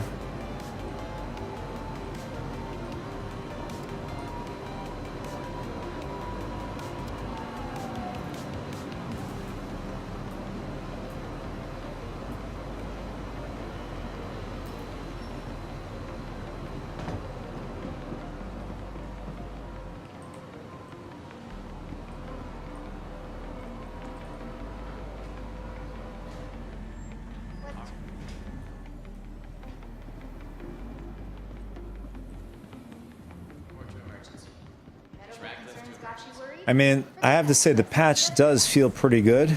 Here at Kelto RX is going to take great care of you. I have to look up why my FPS is so low comparatively. I've seen some people that have similar, pretty much, I'd say, close to the same kind of hardware, but getting better FPS than I am getting right now. Oh, I forgot to turn off photo mode, so let's see if that does anything. Would Anthony Odlaw please contact the front desk? Anthony Odlaw, please contact the front desk. I really don't see a difference.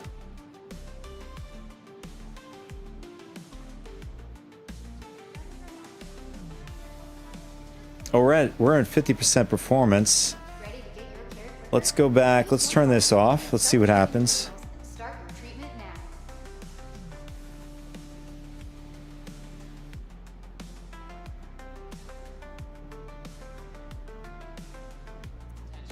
And you can see the GPU is not being utilized that much. It's just bouncing around just under 50%. Security to storage room 3. I'm wondering if do you think it's direct 3D 11? I'm wondering if that will make a difference Something more serious. Getting the right treatment if we go over to Vulcan. thanks to the advanced digital medical assistance available at every Kelto RX.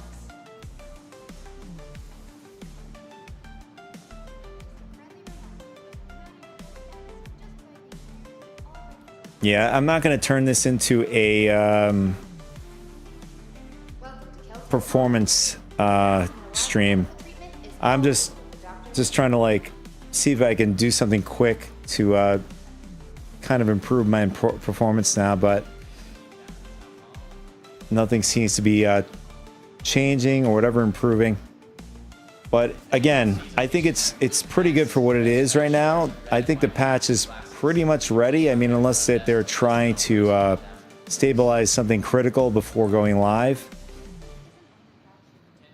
Again, from what I'm already seeing right now, I wouldn't be surprised this can go out tonight. Medical concerns got you worried? Forget that stress. Just relax. Everyone here at Kelto RX is going to take great care of you.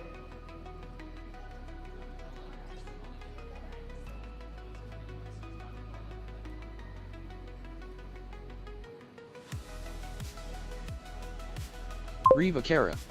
Right, gotta head out. Catch you another time, tarts, and yeah, am thinking either tonight or Thursday. Sounds good, Revocara. Thanks for tuning in today and hanging out, man. I'll see you next time. Would the head nurse please The report to Pensia bed 4? Negel canister. Very, very pricey.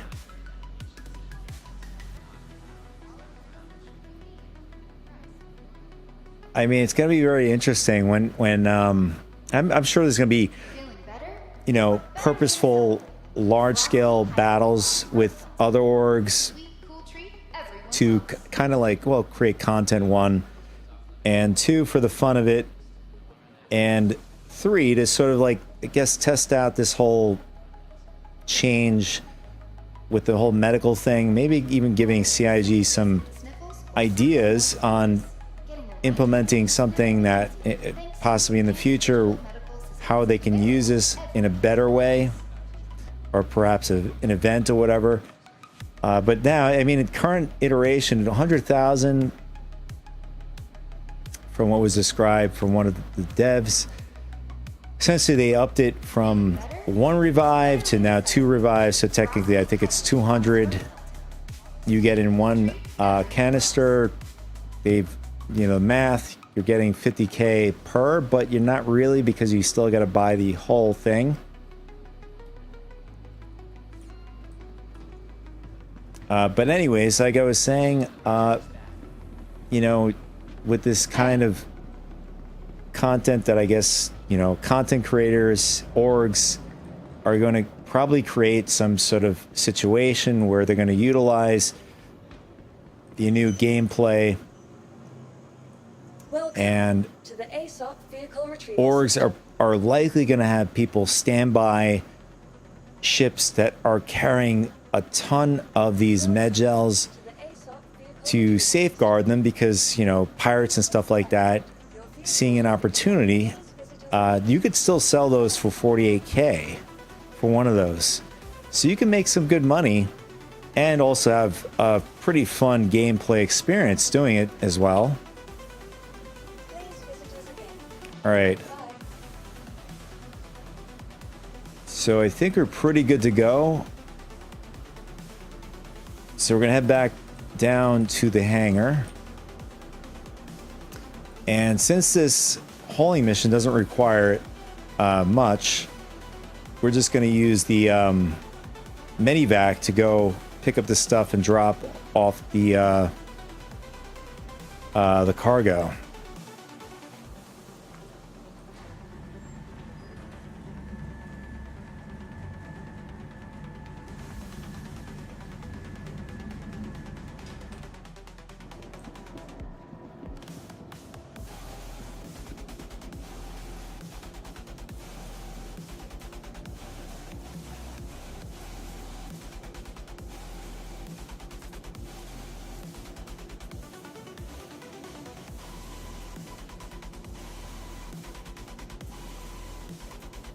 Yeah, I think we're pretty good. So let's head out. And we got to go to Sakura Sun Magnolia Work Center. I just realized, oh, the platform went up. Interesting. But then the, I guess the piece of the ship essentially, you know, opens up the ship for the regular platform to go down is still down.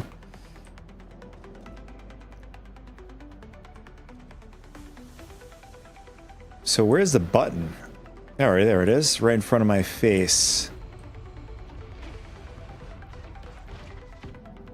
All right, was I not looking at that right? I just saw the platform. No, I saw that right. I think it was just probably a bug.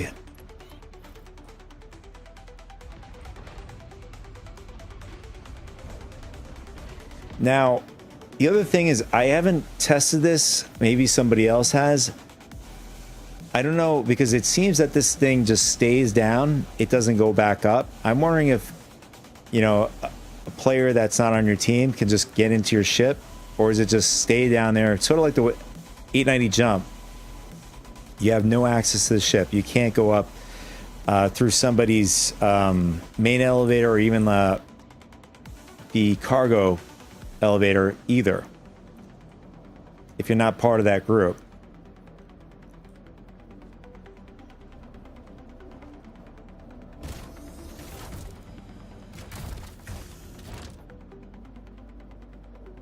Welcome to Robert Space Industries.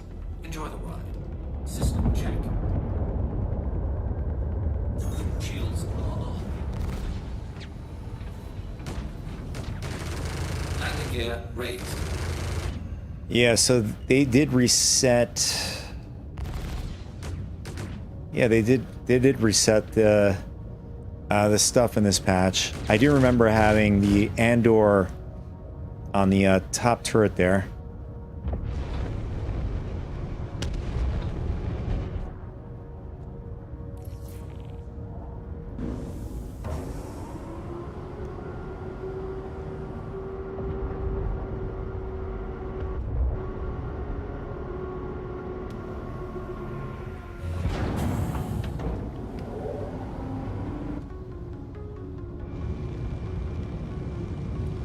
That is pretty cool. Kind of liking that shot there.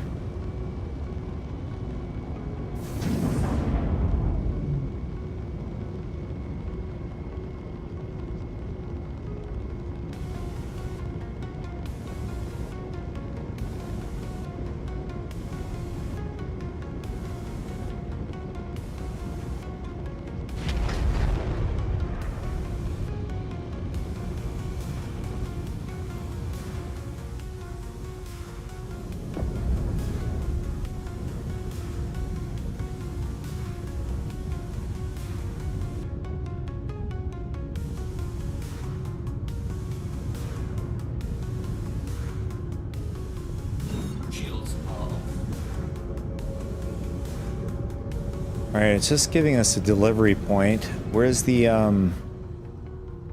pickup point?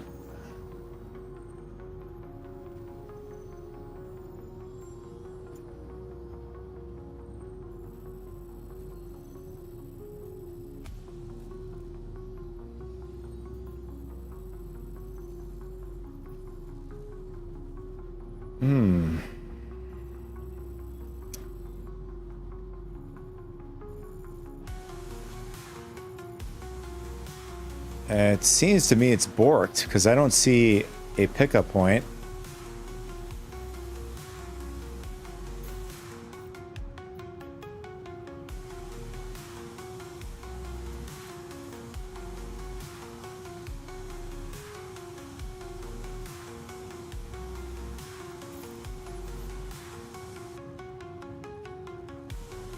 Okay.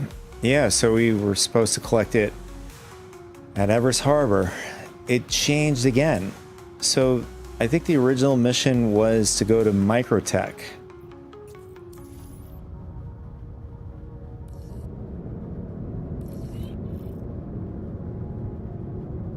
So now there is confirmation that does happen in all levels in hauling for Corvillax missions and stuff like that.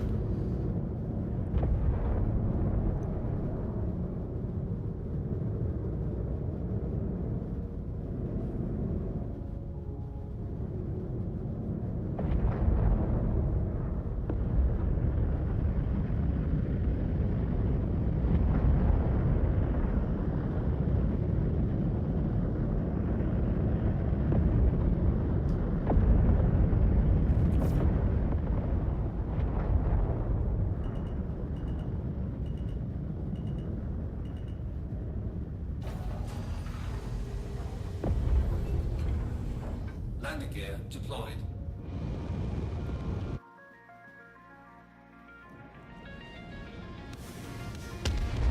I mean, and clearly this is not going to be the most efficient ship to do this. We're just doing it because it's a new play toy in the verse.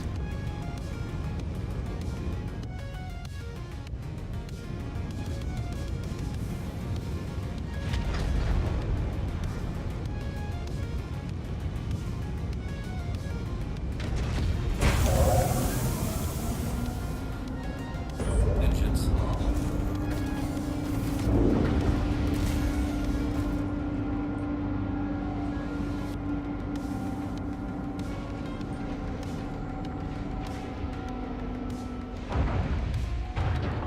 So another thing I noticed, when you open up all doors on the ship, this does not deploy.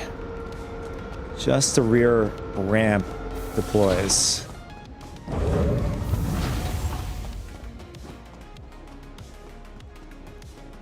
I'm not even sure if that's intentional.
You know, another thing I was thinking of, can we fit a ATLS in here?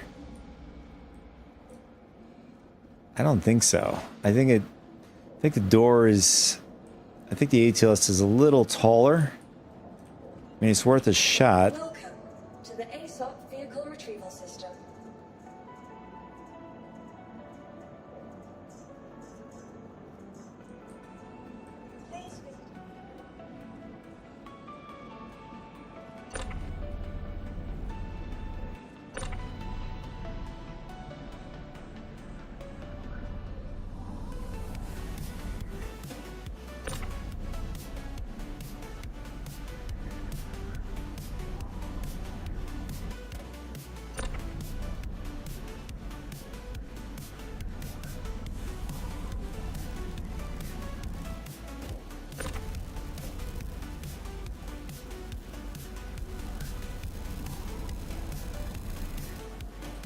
All right, so we're going to bring up the ATLS. We might as well test it.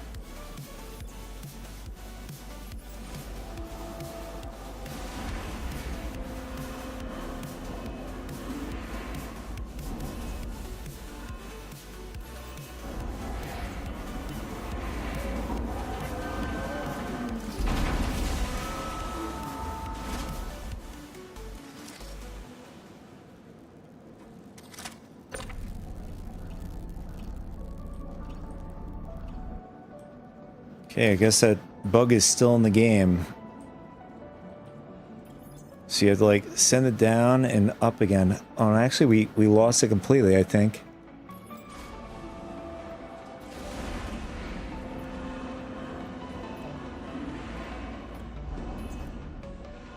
Yeah, we lost the ATLS. Right, now that's far worse than before, where you were able to bring it up and down again. Or rather, up, down, and up again.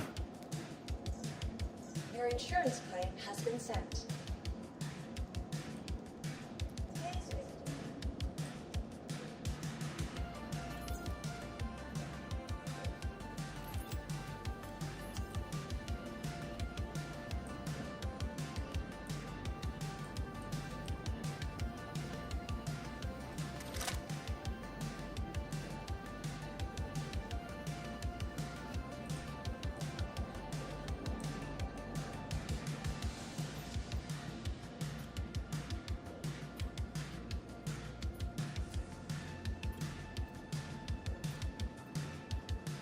All right, I think we just borked it.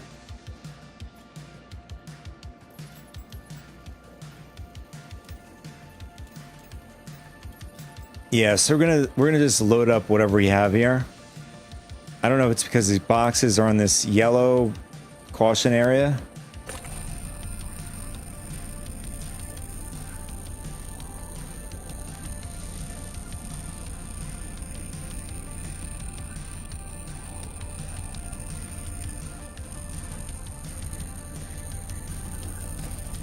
Try to get an idea. Can we fit a 16 SU box through this? I don't think so. Yeah, it's not gonna fit. But 2 SUs definitely. 4, yeah, 4 can get, you can get yourself 4 SUs in here. We're just gonna throw them over here.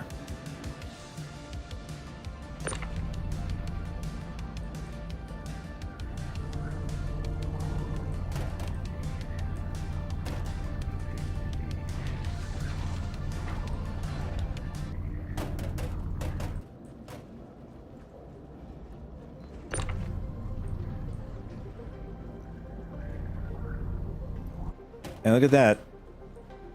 I can actually see the ATLS, but for whatever reason, with the door is not opening.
All right, there we go. And let's see if this unbugs whatever's going on with the freight elevator here.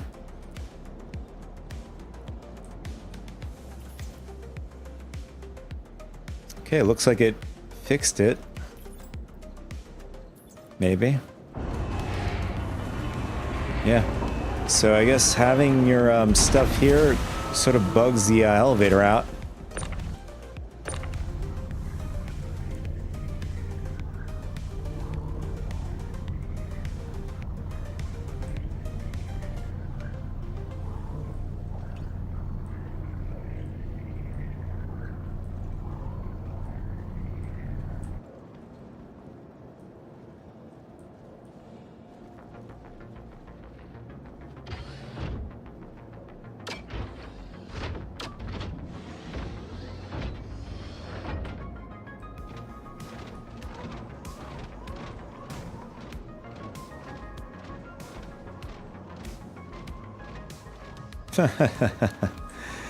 Yeah, you can't even get this in here.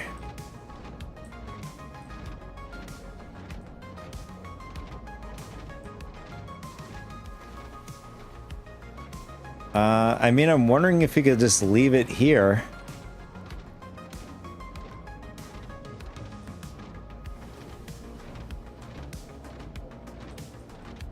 So leave it like this.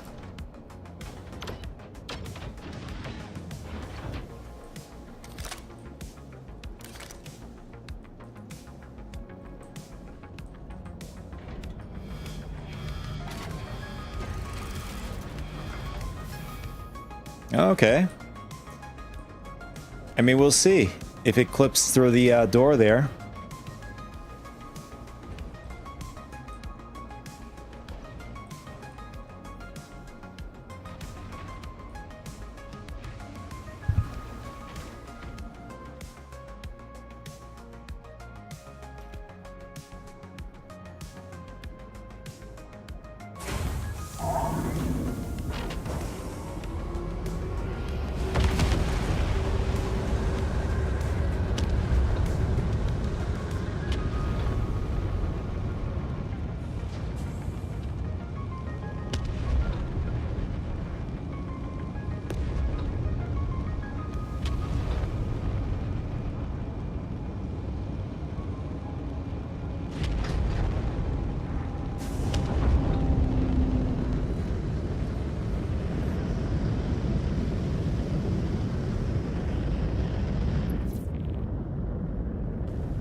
Interesting, we have a Idris down here.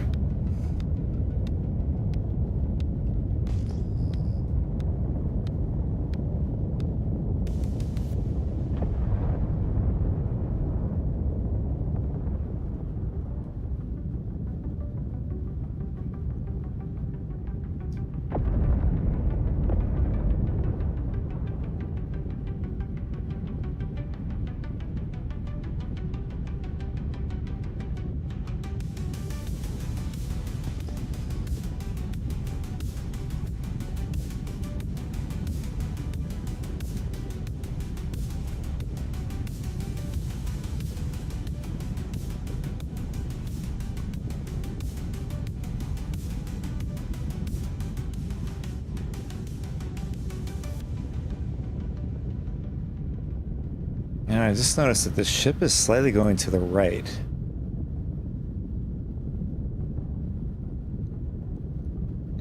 Oh, it has us going to drop this stuff off at the this large facility, which I do agree a lot of people on the threads have mentioned that this should have been also added to the resource drive to be utilized to drop off and pick up.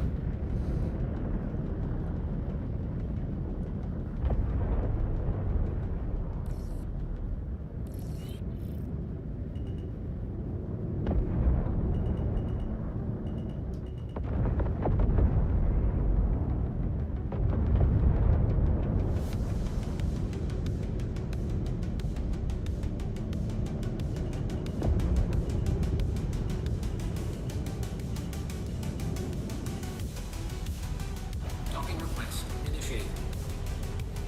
Docking unavailable.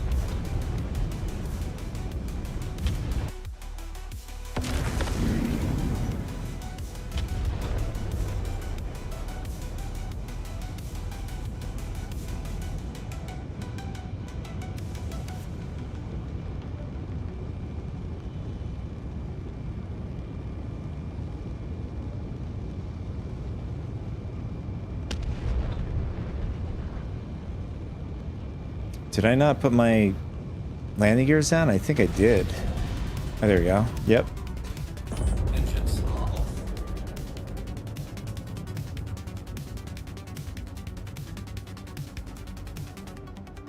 Let me see. Just, I want to double check. Yeah, our landing gears are down. I don't know why I didn't. It doesn't feel that way. At least to me, it looks like we're like in an awkward angle.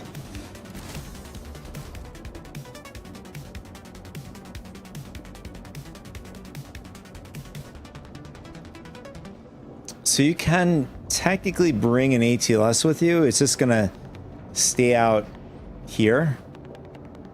But it, I mean, as you can see, it didn't clip through the ship, which is good. The only problem is you can't get in the ship to get the stuff out.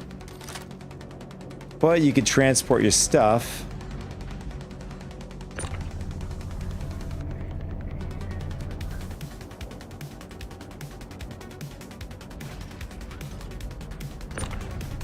You know, after you get it out of the ship, you could, you know, transfer the stuff. This is kind of annoying.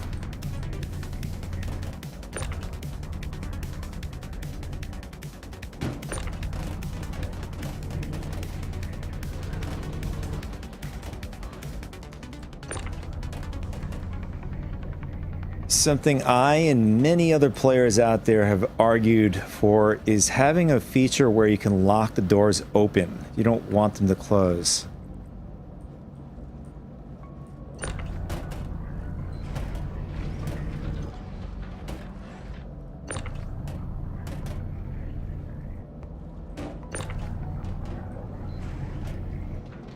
Otherwise, you have this just slams in your face while in the middle of, you know, bringing your cargo out or into the ship.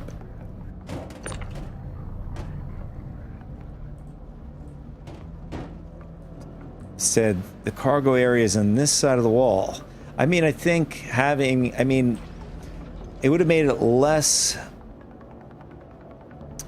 awkward to just bring it, you know, have a door here instead of way back here. And I was saying earlier in the stream is maybe having a lift where it's easier to load and unload the cargo as well.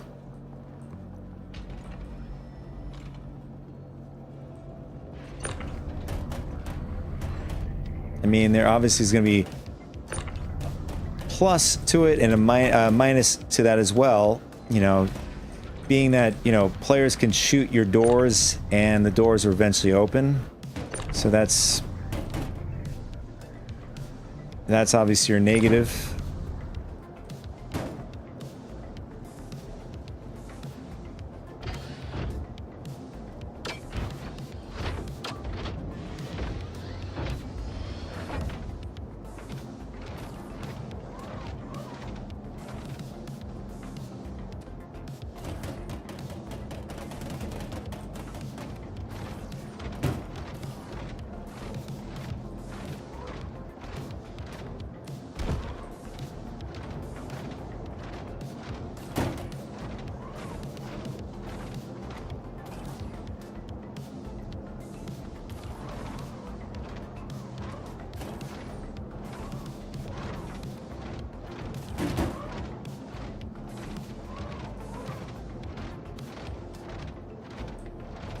All right, there we go.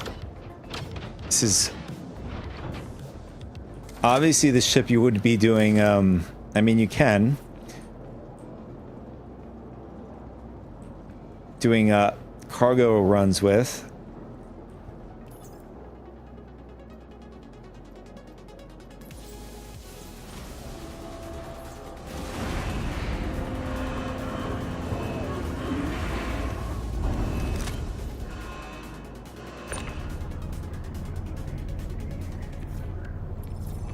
There it is.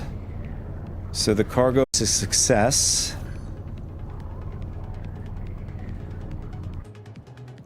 Okay, there goes our ATLS. Just went up to the roof.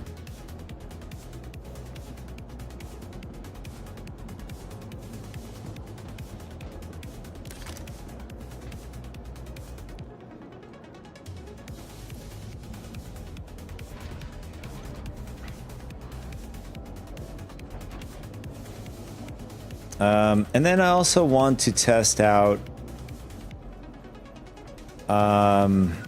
backspacing and seeing that this functionality is still working as it should. So we're going to set our print to the ship.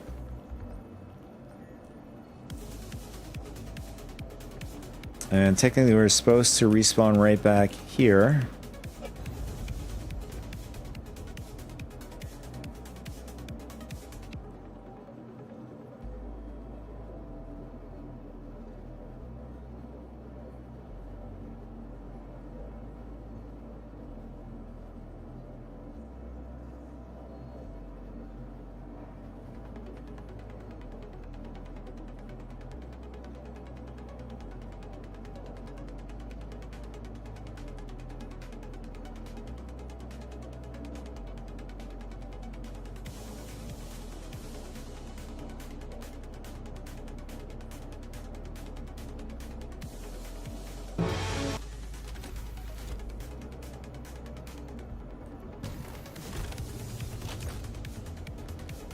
It worked. There we go. And just pretty much, I mean, not that it really matters anyways, because I think and the gel, yeah, it used up one of our gels, so it is working as it's supposed to.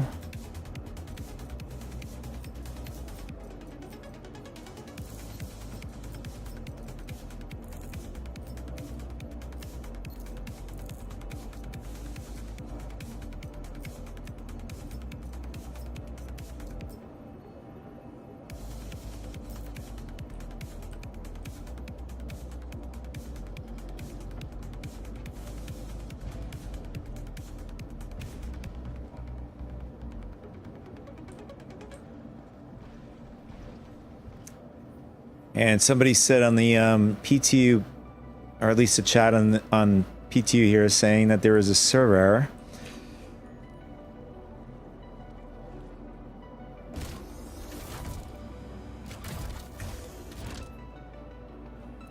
I mean, it shows us that it's happening somewhere else in the verse.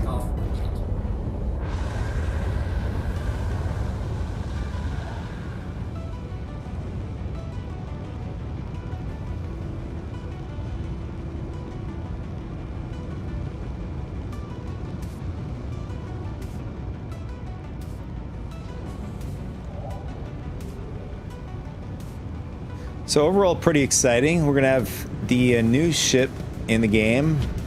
I mean, it's not gonna be... I mean, maybe there might be a surprise, maybe, I don't know. But as far as I know, I don't think there's gonna be any surprises when it comes to any events or anything like that. I think it's just gonna be that new addition to the research facility. Onyx, what I'm referring to is Onyx, the ASD site with the extended of the extension of the research wing and the engineering wing.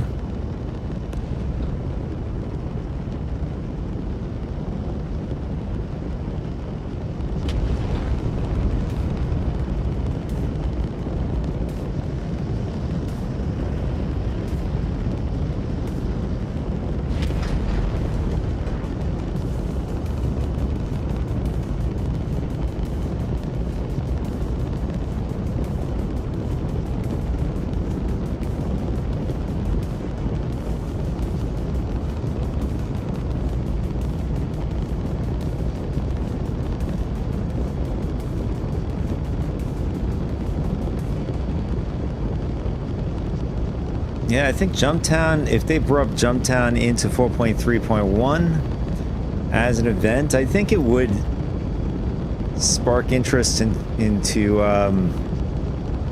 using the medical ships and stuff, making it a great way to foster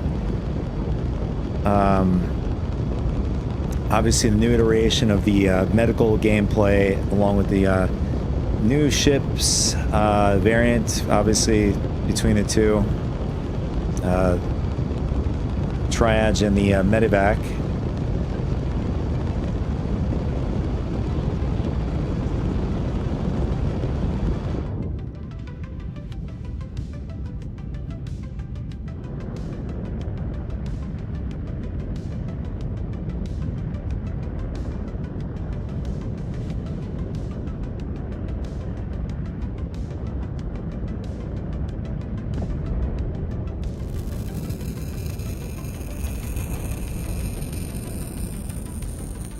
Magnus Gateway. Yeah, it's too bad we can't test that out. Hall C. Fortunately, we're gonna have to wait until it goes live to test it out. You know, for me, it's been working perfectly. For others, hasn't been working. I'm wondering it's going to be the same. It's going to be like that, the opposite. It's going to stop working for me. It's going to start working for others. Man, oh man. Where is Everest Harbor? Where are you? Why are you hiding?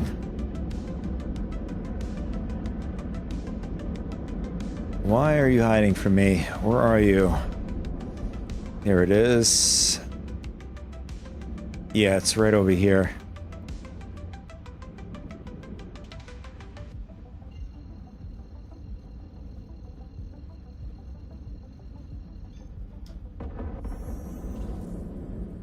Quantum drive is now on.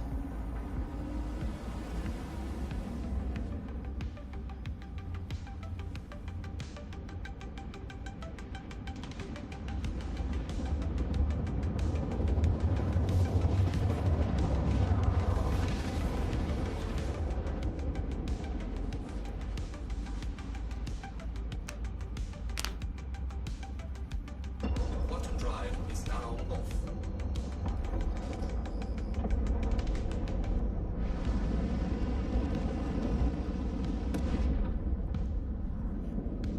Yeah, unfortunately I came onto stream today ill-equipped to having some sort of content style, at least a good flow for you guys today. I know it's a little, you know, I know, it's a little... But I had... It's totally on me, I know. Totally on me. I'm the dum-dum. I should have had something planned. I didn't. I think with the way the patch is going, I'm not surprised it may see a release tonight or even tomorrow, the latest. Seems pretty nice, you know, going through, but I'm only speaking for being just in the Hurston area in Stanton. I don't know how it is. Can't speak for Pyro. I don't know how it is over there. I mean, can make...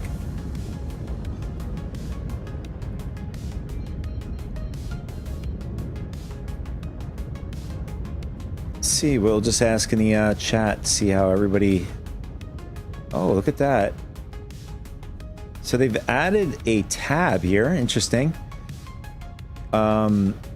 Instead of like hitting tab, now you can actually click and switch your tabs to global, all, RS, you know, depending on who's with you, party, whatever. So this is something new, which is interesting to see. Although, oh, you can isolate the chat. Okay, that's interesting.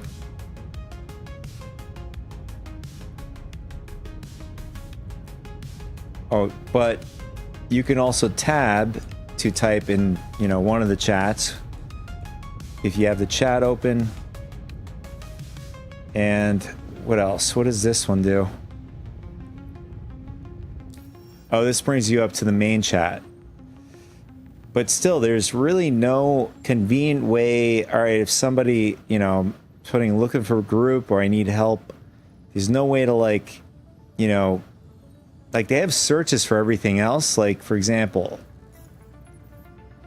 if I wanted to send money to somebody, there's an easy way to do that. I can actually search their name. But let me see, the real tars. Can I add him as a friend or any of these guys?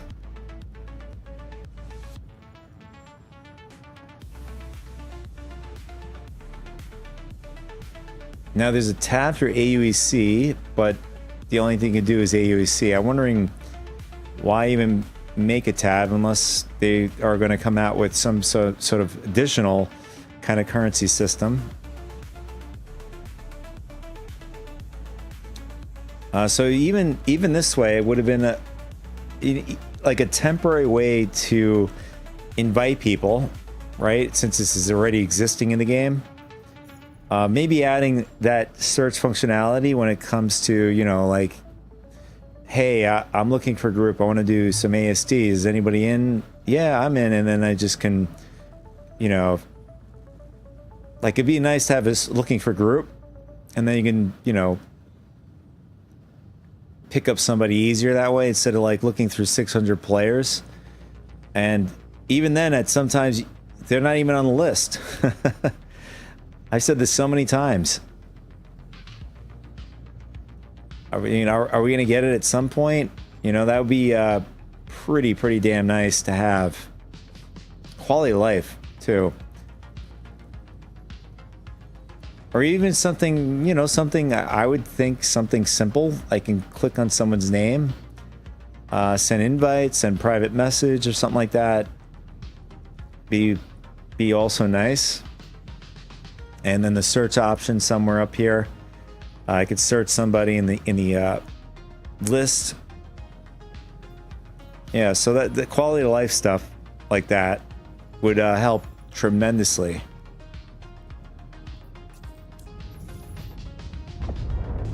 Anyways, there's not much to it. I think I'm going to call this stream here. You know, if there is a release today, we'll do a stream tomorrow. It just depends when that release comes. You know, when the release comes, we'll do a live stream for the 4.3.1. As of now, there's not really much going on.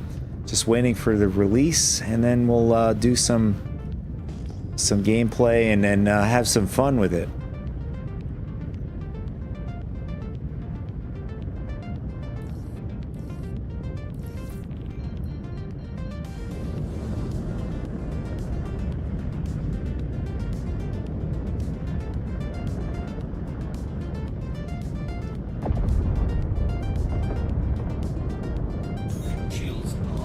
Anyways, guys, thanks so much to anybody who's still with me today, and those who've tuned in today with me. Appreciate you guys, as well as the live recorded version as well. You guys are much appreciated too. Like I was saying, if this patch does get released today, we'll do a stream tomorrow, and then the next day, whenever it comes out. It'll just depends on the time too. It may be the same day, but for more or less, it'll be the next day of a stream. Anyways, that's it for me today, guys. I will catch you guys on the next one. Have a good one.